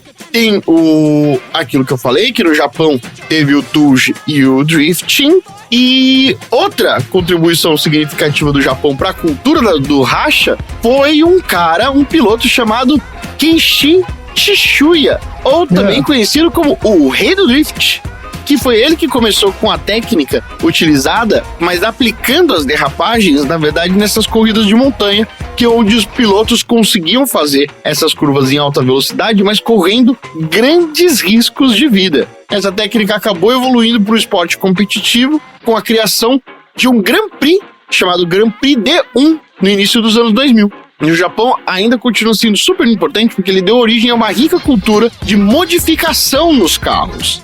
E aí, por exemplo, alguns modelos clássicos, como o Nissan Skyline e o Toyota AE86, são ícones de uma cena de corrida de racha. esses carros, conhecidos pela capacidade deles de serem modificados, pela facilidade de serem modificados, acabaram se tornando esse símbolo da corrida do racha, não só no Japão, mas no mundo todo. E como é que é aqui no Brasil? No Brasil, os rachas se tornaram um grande fenômeno nas grandes cidades a partir dos anos 80. E aí em São Paulo, em particular, foi um dos principais centros. E quais eram os principais lugares onde se disputava racha? A Avenida Paulista, a Marginal Pinheiros e a Marginal Tietê como os principais pontos de encontro para os rachas. No Brasil, mas eu gostaria de dizer também, criar um parênteses aqui, que a Coab 2, onde eu morava, era um grande polo de racha. Sim, a Zona Leste inteira. Onde diversos carros se encontravam na quadra de cima do meu prédio. E eles iam dirigindo até a avenida que ficava lá embaixo, na Avenida Najib Farah Maluf, Olha aí. que é uma grande subidona e plana e bastante vazia. Perfeita para disputar um racha.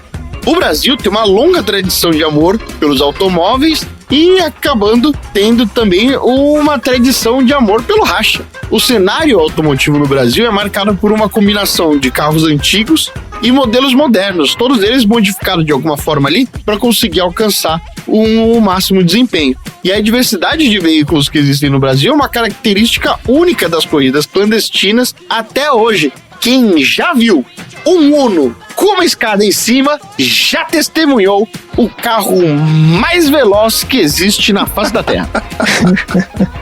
Além das corridas em linha reta em circuito urbano, o Brasil também tem uma cena bastante relevante do drift, com eventos organizados em pistas e autódromos em todo o país. Embora seja um pouquinho novo, a modalidade está ganhando bastante popularidade entre os jovens entusiastas.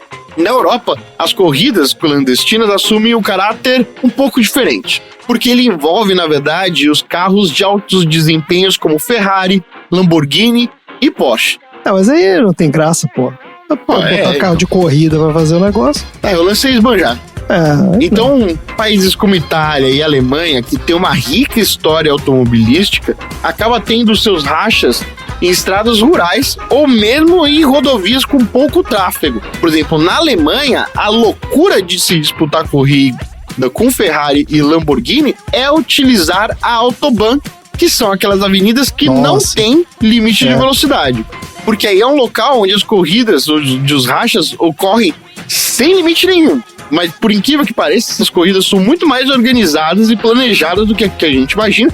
E ele reflete uma precisão e um rigor absurdo na hora de você fazer as regras do jogo.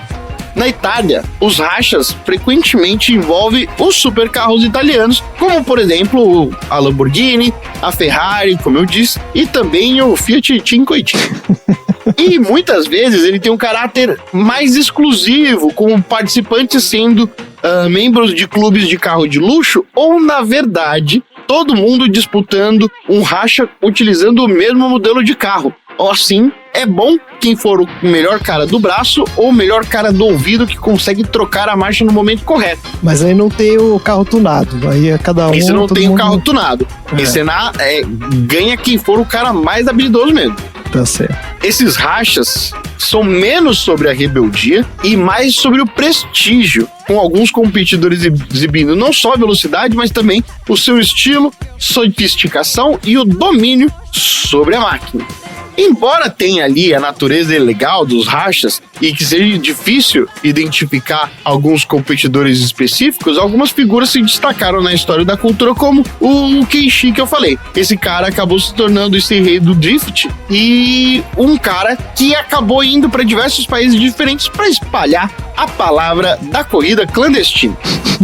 Nos Estados Unidos, o racha tem diversos outros heróis anônimos, mas também algumas figuras que se tornaram conhecidas por suas façanhas nas ruas de Los Angeles. E aí, esses caras foram principalmente aqueles caras que conseguiram popularizar alguns carros como o Dodge Charger e o Mustang, fazendo com que esses carros se tornassem sinônimo da cultura do racha, com suas aparições frequentes em filme e programa de TV. No Brasil, os rachas é dominado por entusiastas locais, muitos dos quais eles são conhecidos por apelido. E a natureza clandestina desses eventos significa que os competidores geralmente evitam a exposição pública, o que não impede que alguns caras acabem se tornando algumas lendas locais conhecidas por sua habilidade no volante e pelos carros impressionantes que eles acabam dirigindo. E aí, algumas histórias de velocidade e de competição, o universo das corridas clandestinas é repleto de curiosidade e de outros fatos. Por exemplo, muitos dos carros utilizados nessas corridas são muito modificados, com motores, suspensões e sistemas de escape personalizados para conseguir maximizar o desempenho. Essas modificações acabam custando dezenas de centenas de milhares de dólares, transformando carros comuns em máquinas de altíssima performance, e o que acabou levando a franquia maravilhosa Velozes e Furiosos, que começou em 2001. O filme acabou trazendo essa cultura dos rachas para o mainstream, inspirando uma geração inteira de jovens e crianças e nenéns, porque a série tende a não acabar, inclusive embriões já estão sabendo de tudo com relação ao filme, que ajudou a solidificar o lugar dos rachas na cultura local, mesmo que a gente tenha romantizado uma prática que na vida real é repleta de perigo. Alguns estudos também acabam explorando o fascínio sobre as corridas clandestinas. E um artigo publicado pela Harvard em 2015 sugere que essa atração pelos rachas acaba ligando a uma busca por adrenalina e a um senso de pertencimento a uma comunidade rebelde. E para muitos jovens, participar de corridas clandestinas é uma forma de você conseguir afirmar socialmente, encontrando ali um grupo que compartilha dos seus mesmos interesses e valores. E é isso, o meu teminha desse semana.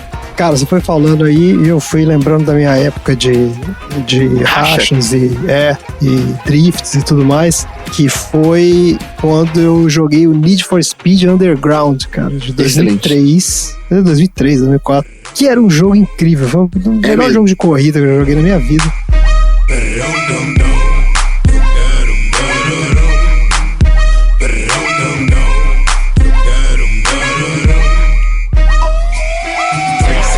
E tinha tudo isso lá, cara. Tinha lá os drag, tinha os drift, tinha as corridas na cidade. E eu lembro que eu não entendia nada, porque eu não gostei de carro, não entendia nada de carro. Mas, por causa desse jogo, eu comecei a aprender, né, quais eram os carros e tal. E eu lembro que eu fiquei apaixonado pelo Mitsubishi Eclipse. Falei, pô, um dia eu vou ter esse carro. Ah, sim. Olha aí. Um clássico. Que era o carro mais legal. Um clássico. E eu tive a oportunidade de obviamente, muitos anos depois, comprar um Mitsubishi Eclipse, mas... Olha aí. Então, não cheguei a comprar o carro. Me foi oferecido por um conhecido, falou, eu tenho uma pessoa que eu conheço e tal, tá vendendo um carro, Mitsubishi, tal, você quer dar uma olhada? Eu falei, pô, eu vou dar uma olhada. Cheguei lá e era o carro igualzinho do jogo, cara, porque era antigo também, né? Era um Mitsubishi de 2000 e pouco, e aí eu fiquei naquela coisa de, falei, cara, será que eu compro um carro do jogo e tal? Mas aí bateu o bom senso, e eu falei, não vou fazer isso, porque o carro era velho, esses carros importados, velho, o carro devia ser, pô, dar manutenção, tava barato o carro, tava super barato, mas é óbvio, porque o cara queria se livrar daquela tralha, né? Então eu acabei não comprando, mas aí uns anos depois eu comprei, o último carro que eu tive foi um Ford Focus, que eu também conheci no jogo. É mesmo? Eu tinha ficado apaixonado também, falei, pô, esse carro é demais e tal, e aí eu tive um Ford Focus. Claro que não era o Ford Focus do jogo, né, que era tunado e não era essa cheio de coisa, né? Eu era o Ford Focus tiozão, mas eu adorava, cara, adorei esse jogo, joguei ele loucamente e depois nunca mais, né? Eu joguei vários outros Need for Speed depois, uma merda, era um pior que o outro. É mesmo? Mas esse era muito legal, esse era incrível. Você falou que essa história de racha é perigosa, e é mesmo. Eu tive um amigo que morreu tentando acompanhar dois carros que estavam tirando racha, ele queria ver quem ia ganhar, ele foi atrás, bateu o carro e morreu. Nossa não. Puta merda. Pois é. De bobeira, hein? Ele nem tava Foi no de racha, bobeira, então, ele total. só foi tentar... Foi triste.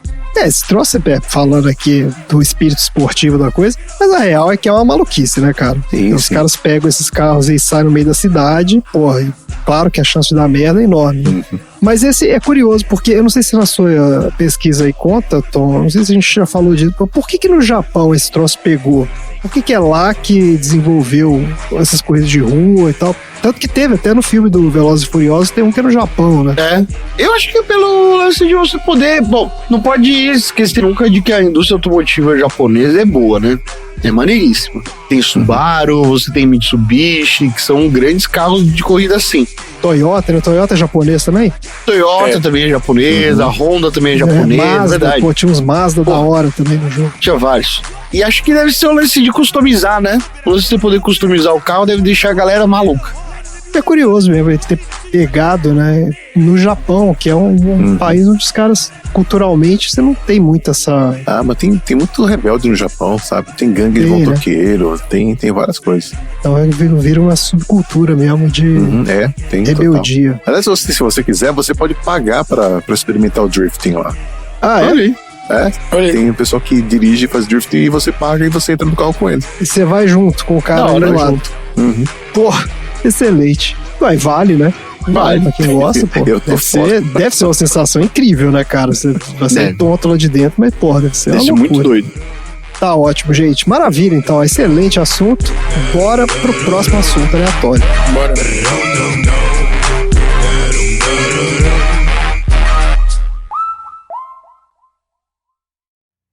E deve se lembrar que os japoneses usam várias técnicas de karatê e aikido. Vamos revisar essas técnicas, com atenção especial no uso de socos mortais. Todo ano é isso aí. Existem certas áreas do corpo que o ágil oponente tentará acertar. O que temos para o nosso ágil oponente é o velho soco de Houston na técnica da cara.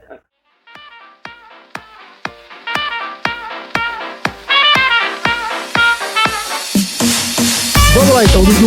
Qual é o assunto aleatório da semana?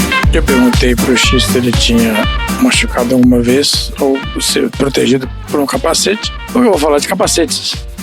Vou falar de capacetes mais voltados pra guerra e depois um pouquinho de motociclistas também. Vai falar de capacete objeto.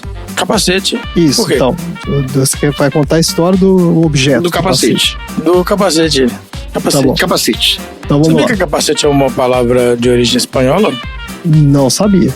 Olha aí, ela vem do espanhol para proteção de cabeça, então.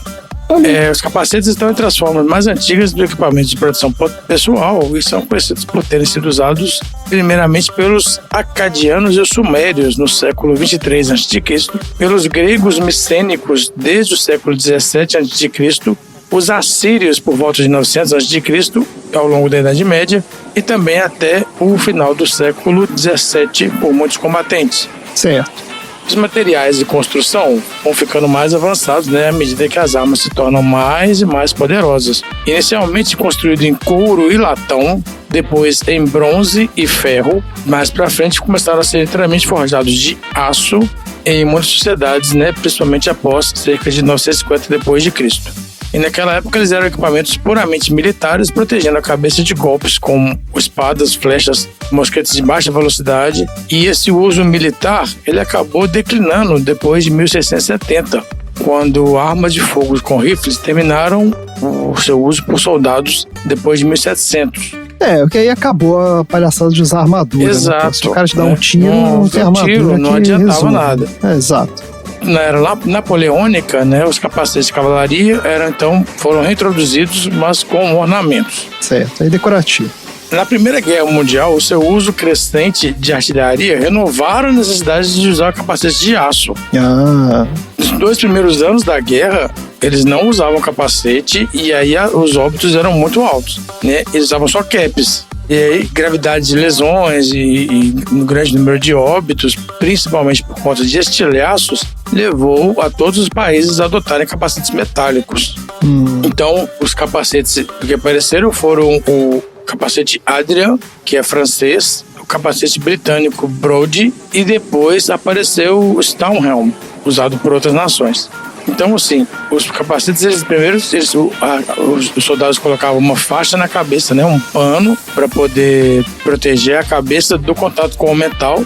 Depois colocavam ali o capacete. E aí tem fotos históricas de soldados, né, mostrando ali os capacetes com furos ou com rachaduras, né, por conta de estilhaços, não por conta de tiro, porque o tiro ele ultrapassa o capacete. É interessante isso, porque proteção então para os estilhaços mais do que do tiro. Um ataque tiro direto, já né? era. Tem que fazer, Tiro. né? Exato. Eu sempre fiquei nessa dúvida, né?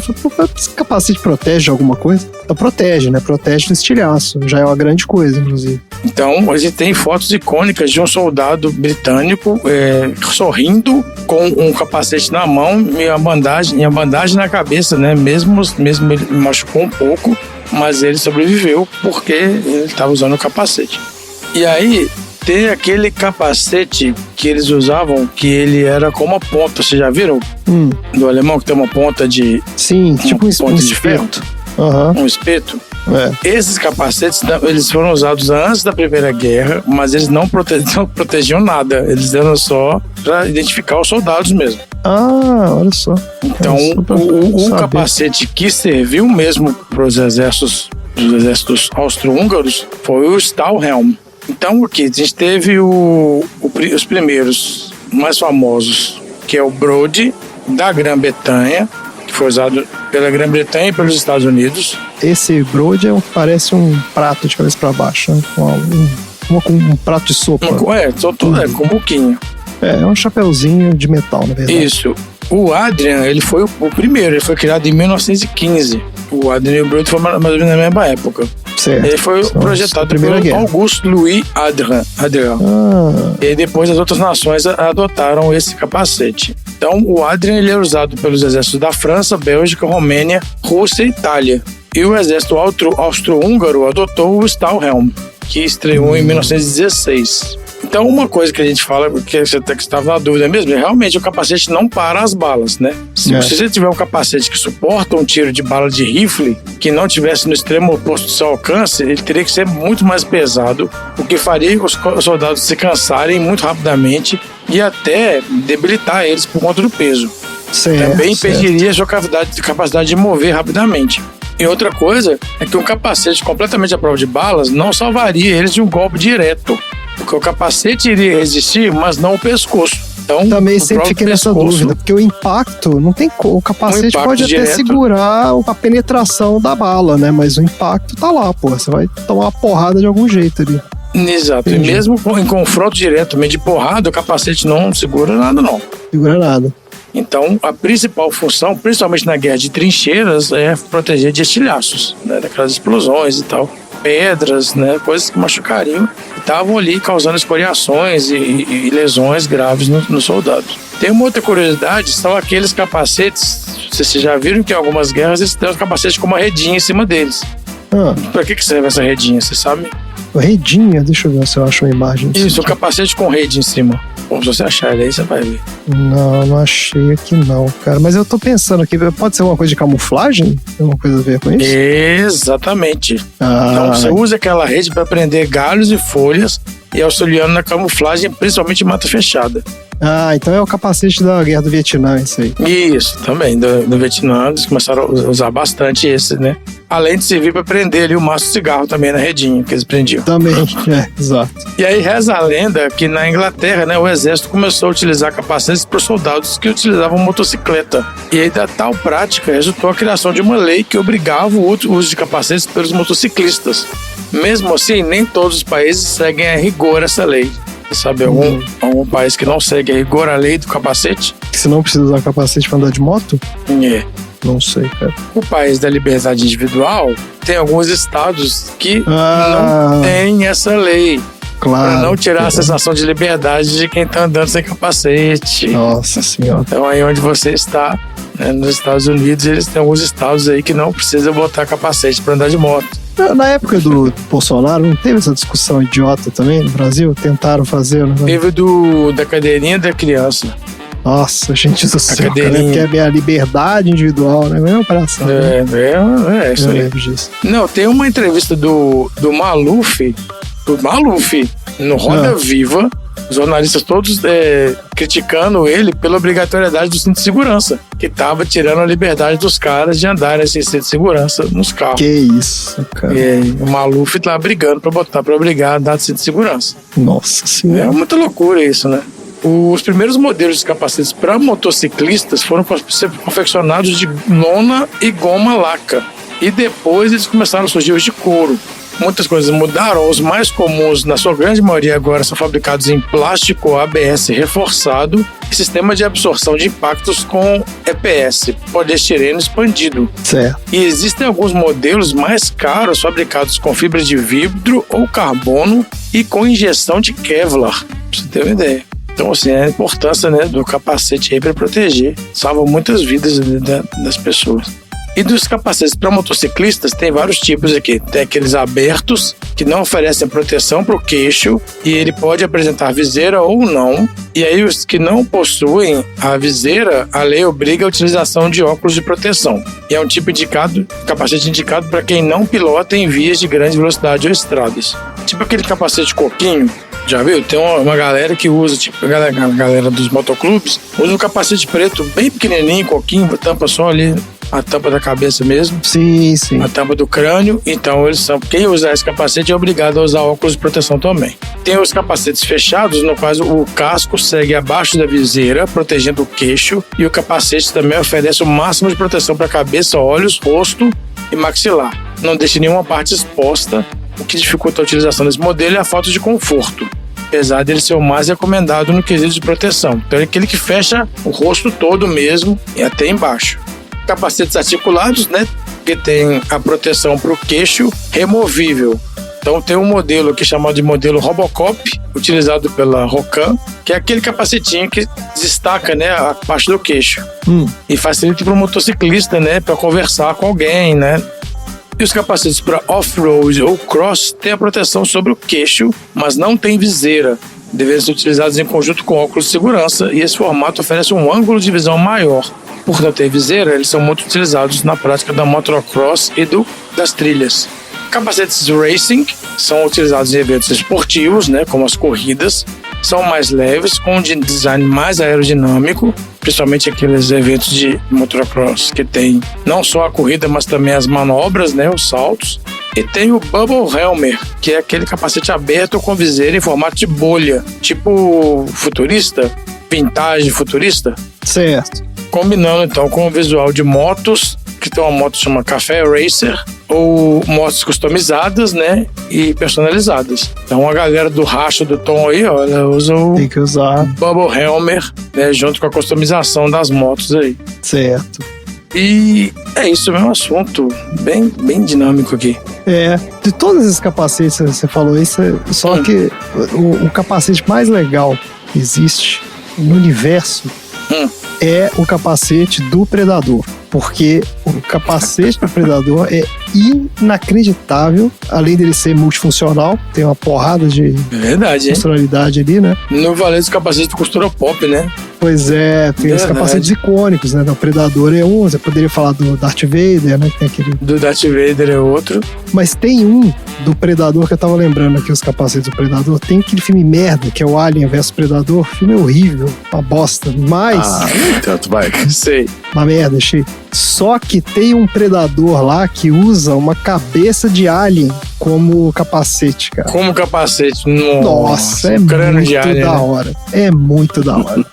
O design desse filme é incrível. Uma pena que o filme é uma bosta, mas... Os caras só acertaram no primeiro, né? O Predador. Ai, O 2, cara. eu até tenho um certo apreço pelo 2. Eu gostava do 2. O 2 eu acho que merece ser revisto, viu? Eu tinha uma birra com o 2 também, mas eu já vi muita gente falando bem dele, então acho que eu preciso rever. Eu sempre gostei do 2, nunca achei muito ruim, não. Porque ele é na cidade, né? Eles tentam fazer uma coisa meio... Tem umas diferenças ali e tal, tem umas premissas legaisinhas.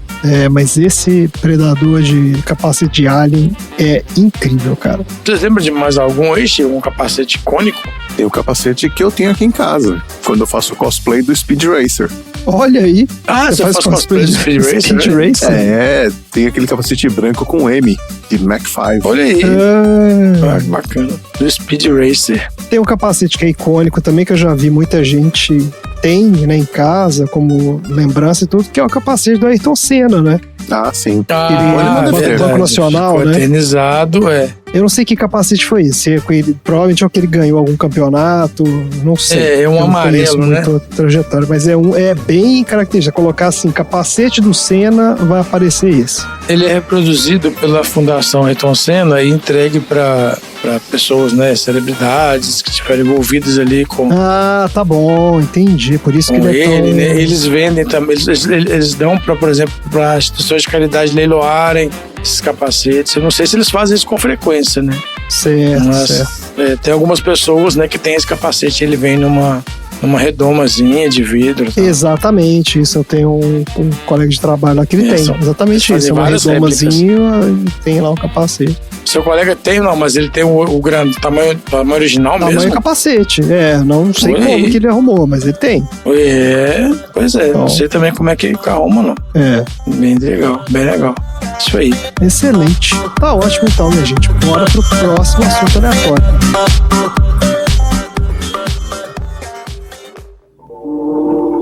Isso é constrangedor. É muito ruim não encontrar as coisas. Vocês perderam o condado? Tudo sobre o século XIII. Perdemos os computadores. Muitos computadores convencionais. Nós não podemos encontrá-los. Estamos sempre trocando tudo de lugar, nos organizando. Meus assistentes e eu. Mas isso é erro de zero. Zero. Ele é a cabine de arquivo mundial. Sim, pena. O pobre velho. Século XIII.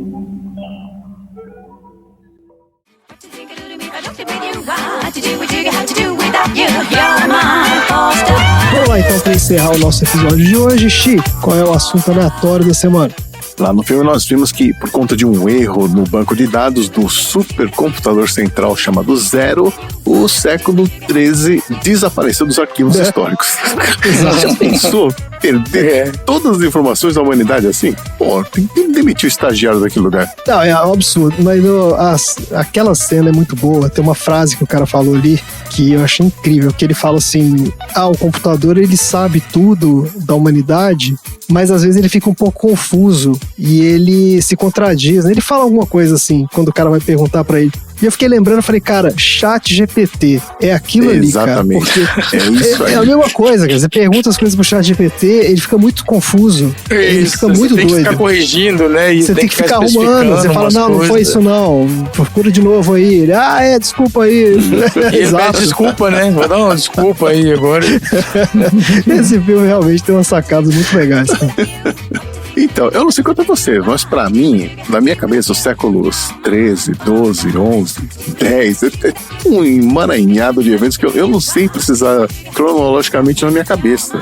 Porque são muitos anos, aí a gente se confunde com coisas... Imagina, a gente se confunde com coisas que aconteceram há 50 anos, né? Então é óbvio que a gente também se confundiria com coisas que têm mais de 500 anos. Sim. Aliás, nessas pesquisas eu descobri uma coisa que me deu um puf na minha cabeça, né? Vocês sabiam que existe um intervalo de 2.500 anos entre a construção das pirâmides de Gizé e o reinado da Cleópatra?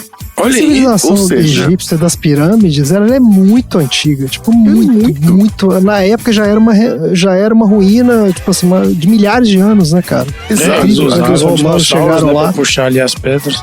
Quando os romanos chegaram lá, já tinha aquela porra há milhares de anos. Já tinha há muito tempo, Exato. exatamente. Então, a Cleópatra governou o Egito de 51 a.C. a 30 a.C., ou seja, a Cleópatra viveu mais perto de eventos como o pouso do homem na Lua do que da época da construção das pirâmides. Do que das pirâmides, né, cara? Isso é muito doido, cara. Cara, isso é excelente sacada, isso realmente. Ela tá mais perto da gente do que da construção das pirâmides. Das pirâmides. Aí eu fui aplicar essa ideia na minha vida, eu fiquei meio deprimido. Eu tô mais próximo da Segunda Guerra Mundial, do fim da Segunda Guerra Mundial, do que do início dos Jogos Olímpicos de Barcelona. Ou seja, como é que é? Não, velho. peraí. Mas como assim, Tom? Conta é essa, Chico? Peraí, nós estamos... Vamos fazer a conta. De 45 até 68 é uma diferença menor do que a diferença entre 68 e 92. Ah, tá Que bom. foram os Jogos Olímpicos de Barcelona, entendeu? Tá, eu tô mais de quando perto você do fim da nasceu... Segunda Guerra Mundial, cara. Isso é Caralho, assustador. Chico. Pode falar essas coisas não, cara. Você faz essas contas, não. Tô velho mesmo, cara. Porra. Bom, então hoje eu resolvi ajudar o estagiário lá do lugar lá onde tá o repositório mundial de todo o conhecimento humano, que não é o Google ainda, né? Que vai ter que digitar tudo de novo e resumir o século XIII pra nós. Então, vamos lá. Começando pelo básico, né? O século XIII corresponde ao período entre 1º de janeiro de 1201 até 31 de dezembro de 1300. Na minha cabeça continua não fazendo sentido nenhum. Pra mim não significa nada esses anos aí. Pra mim seria a mesma coisa. Mas o século XIII foi um período de muitas transformações geopolíticas e culturais, né? Que foi marcado pela ascensão do Império Mongol. e pelo Gengis colapso Khan? de antigas dinastias na China e no mundo islâmico. Olha só. Além do término das cruzadas também, que não conseguiram alcançar os objetivos de conquistar a Terra Santa. Esses eventos mudaram ali o cenário político e cultural da época. Por exemplo, a ascensão dos mongóis, né, sob a liderança do famoso Gengis Khan, que tinha unificado as tribos mongóis em 1206. Isso levou a uma série de conquistas militares que se estenderam por vastas regiões da Ásia e da Europa. Os mongóis eram conhecidos por sua habilidade militar, pelas táticas de guerra, que permitiu a eles derrotar exércitos que eram muito maiores numericamente falando. E a conquista de cidades, como foi a destruição de Bagdá em 1258, não apenas resultou na queda de várias dinastias do mundo islâmico, mas também marcou o fim da Idade do Ouro do Islã. Durante essa era, que foi ali do século VIII ao século XIII, o mundo islâmico havia experimentado um florescimento cultural e científico sem precedentes, né, com grandes avanços em áreas como matemática, astronomia e medicina.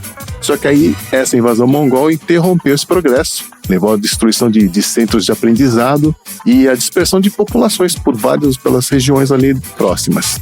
Enquanto os mongóis expandiam seu império, a Europa estava lidando com as consequências de suas próprias expedições militares, né, conhecidas como as Cruzadas, que tinham começado ali no final do século XI. E o objetivo era recuperar a Terra Santa do controle muçulmano. Então, embora os cruzados tenham conseguido algumas vitórias iniciais, né, como a captura de Jerusalém em 1099, as outras campanhas subsequentes falharam em estabelecer um controle duradouro ali. No final do século III, as cruzadas estão chegando ao fim sem sucesso. E a gota d'água foi ali a queda de Acre em 1291, que era o último bastião cruzado lá na Terra Santa. Foi a derrota definitiva dos cristãos na região. Certo. O século III na Europa também viu a consolidação do poder monárquico e foi caracterizado pela crescente influência da Igreja Católica na vida política e social. O sistema era feudal ainda predominava o sistema feudal, mas ainda começava a dar lugar a novas dinâmicas sociais, com o crescimento das cidades e o surgimento da classe burguesa, um novo grupo social composto por comerciantes de sucesso, artesãos. Durante esse período, os reis começaram a estabelecer reinos mais coesos também. Eles foram definindo fronteiras dos seus países, dos seus reinados, centralizando a autoridade, e isso resultou em um fortalecimento do poder real em relação à nobreza da época feudal. As universidades começaram a se firmar como centros de aprendizado e pesquisa. Então, elas acabaram promovendo um renascimento cultural que preparou o mundo aí para a renascença que viria em seguida. Agora, no resto do mundo, a coisa foi meio diferente. No século XIII, por exemplo, no continente americano, de norte a sul aqui, né, na parte de cá do mapa, né, era habitado por diversas civilizações e culturas indígenas, cada um com suas próprias tradições, sistemas sociais, modos de vida, etc. Por exemplo, lá no México, o Império Azteca estava em ascensão, né, consolidando seu poder e expandindo suas cidades, enquanto na América Central, os maias continuavam a desenvolver suas complexas cidades-estados. E já tinham ali conhecimento de astronomia, escrita e tal, né?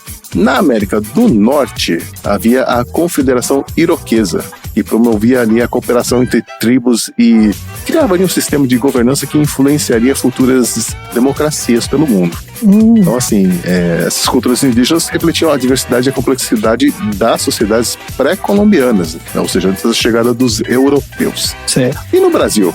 Como é que será que era o Brasil aqui no século XIII? Excelente pergunta. Então, não era diferente. Era o território que viria a se tornar o Brasil, era habitado por diversas culturas indígenas, cada uma com suas próprias formas de organização social, também tinha estilos de vida diferentes, cultos religiosos diferentes e tal. Mal sabiam eles, né, o que estava por vir no final do século XV.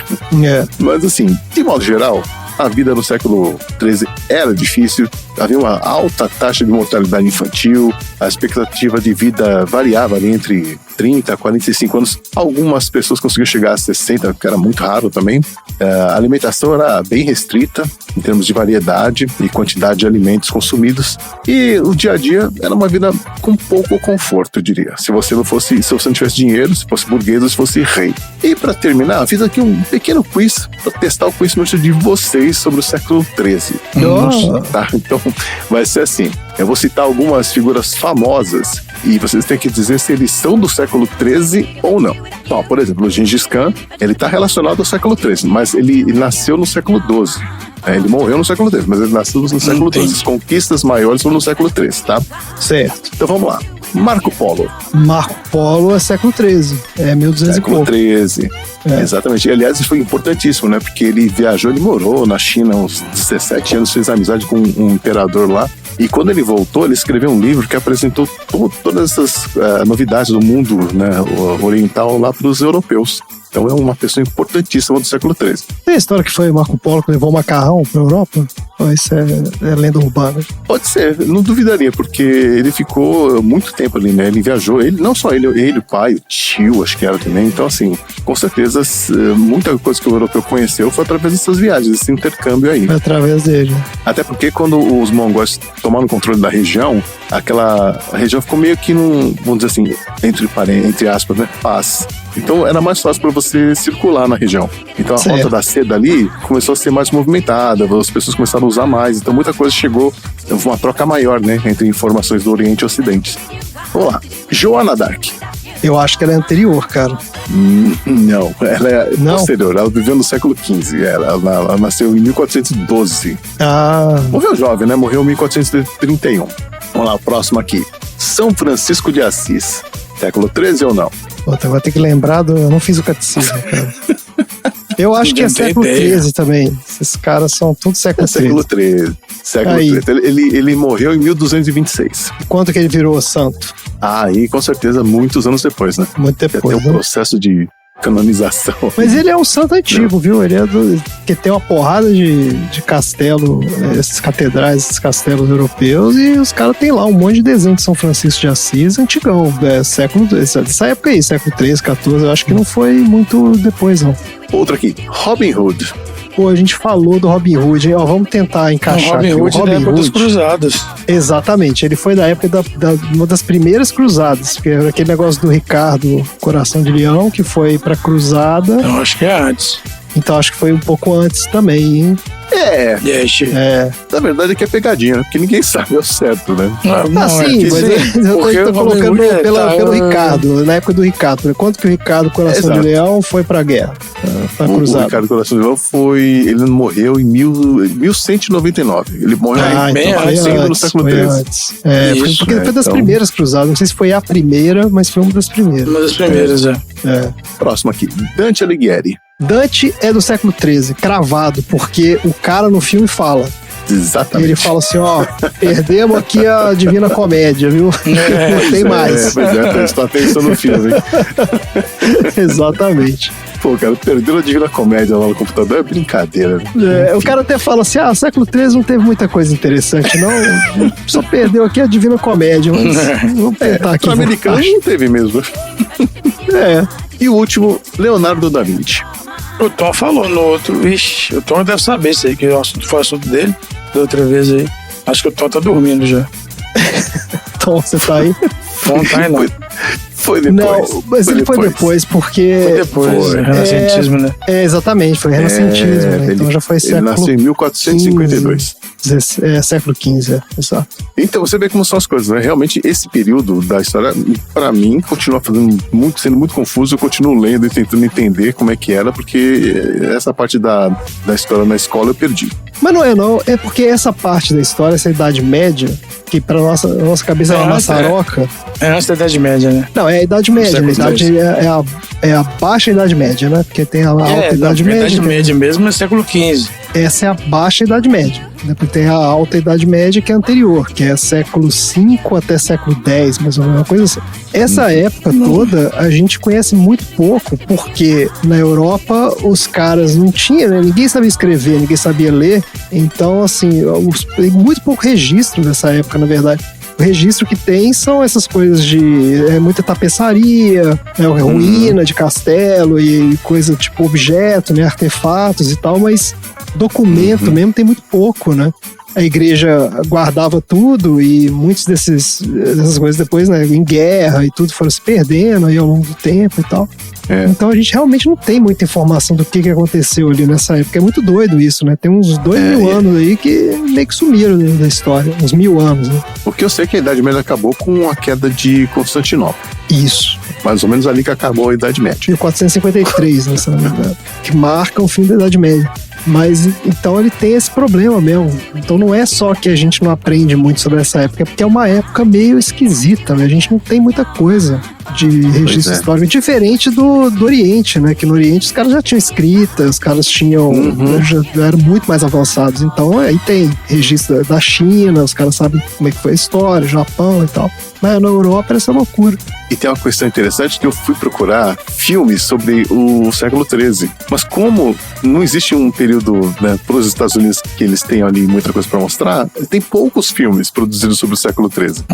Você conseguiu achar algum? Mas são mais filmes europeus. Você vai achar filmes sobre essas personalidades que você citou, né? Provavelmente. São filmes né? asiáticos, filmes europeus. O filme americano, por exemplo, tem pouquíssimos. O Coração Valente lá, que época? O William Wallace. É mais ou menos dessa época também? Não, ele é século XIII. É a primeira guerra de independência da Escócia, né? É isso, exato. Eu acho que é um dos poucos eu acho filmes. Que ele, mas durou muito tempo. Eu acho que terminou no século XIV, eu acho. Enfim, é aquela maçaroca que eu falei, né? Tudo meio se confunde, mas acho que é o William Wallace, eu acho que é dessa época também. Diz que o filme também é todo errado, né? Porque o filme não tinha nada daquilo. O filme é todo fantasioso e tal. Ah, sim. Alguém falou isso no episódio aí também. O Tom falou. Não acho que não foi não. Pode ter aparecido meio de passagem, porque não teve assunto. Mas eu lembro de falar desse tema aí. Mas não era eu. Mas eu lembro que alguém falou sobre ele. Foi comentado sobre isso. Então, vale aí o conselho do ET Bilu, né? Busquem conhecimento, não ficar nessa história de perder tudo.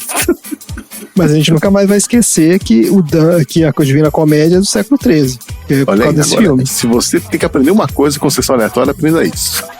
Isso, exatamente. Ah, excelente, minha gente. Olha aí, quantos aprendizados, mais uma vez. Vamos lá, nossa rodada de aprendizados aí. Tom, o que você aprendeu de bom aí? Você que sumiu no meio da gravação. Eu aprendi tudo sobre... Desculpa, como? Você sumiu no meio da gravação. Você fala que você sumiu no meio da gravação. O que você aprendeu? Bateu o rango. Eu aprendi tudo sobre um pouquinho mais sobre o nosso querido capacete. Certo. Qual é o seu capacete favorito, Tom? Aquele que... protege a cabeça? Não, aquele que tem um negocinho que... Como se fosse um negocinho aqui que você coloca no cavanhaque. Tem aquela tirozinha assim, é negocinho aqui no cavanhaque. É ele que você abre, né? Sei. Pra proteger a costeleta. Ele é demais. Tá certo.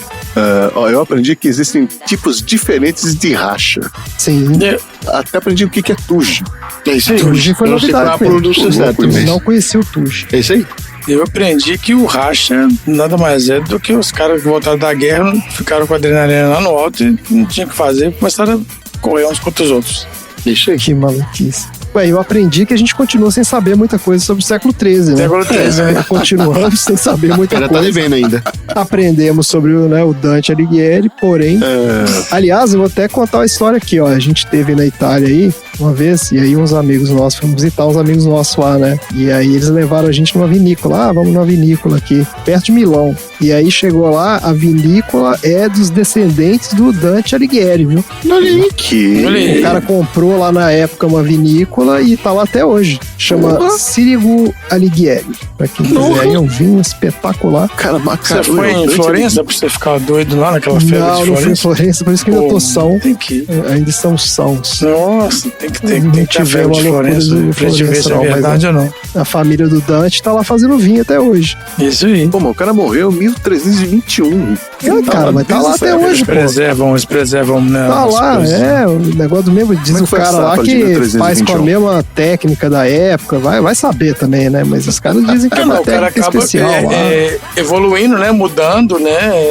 A produção, mas ele mantém o nome, porque é o nome ali que dá o status do negócio. Que você pode marcar lá uma degustação de vinho. A gente degustou uns vinhos lá, espetáculo, né? Maravilhoso. Então é isso. Chega por hoje. Fala tchau, gente.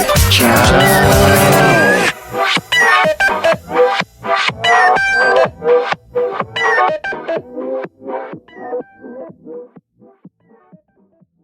Fim da sessão.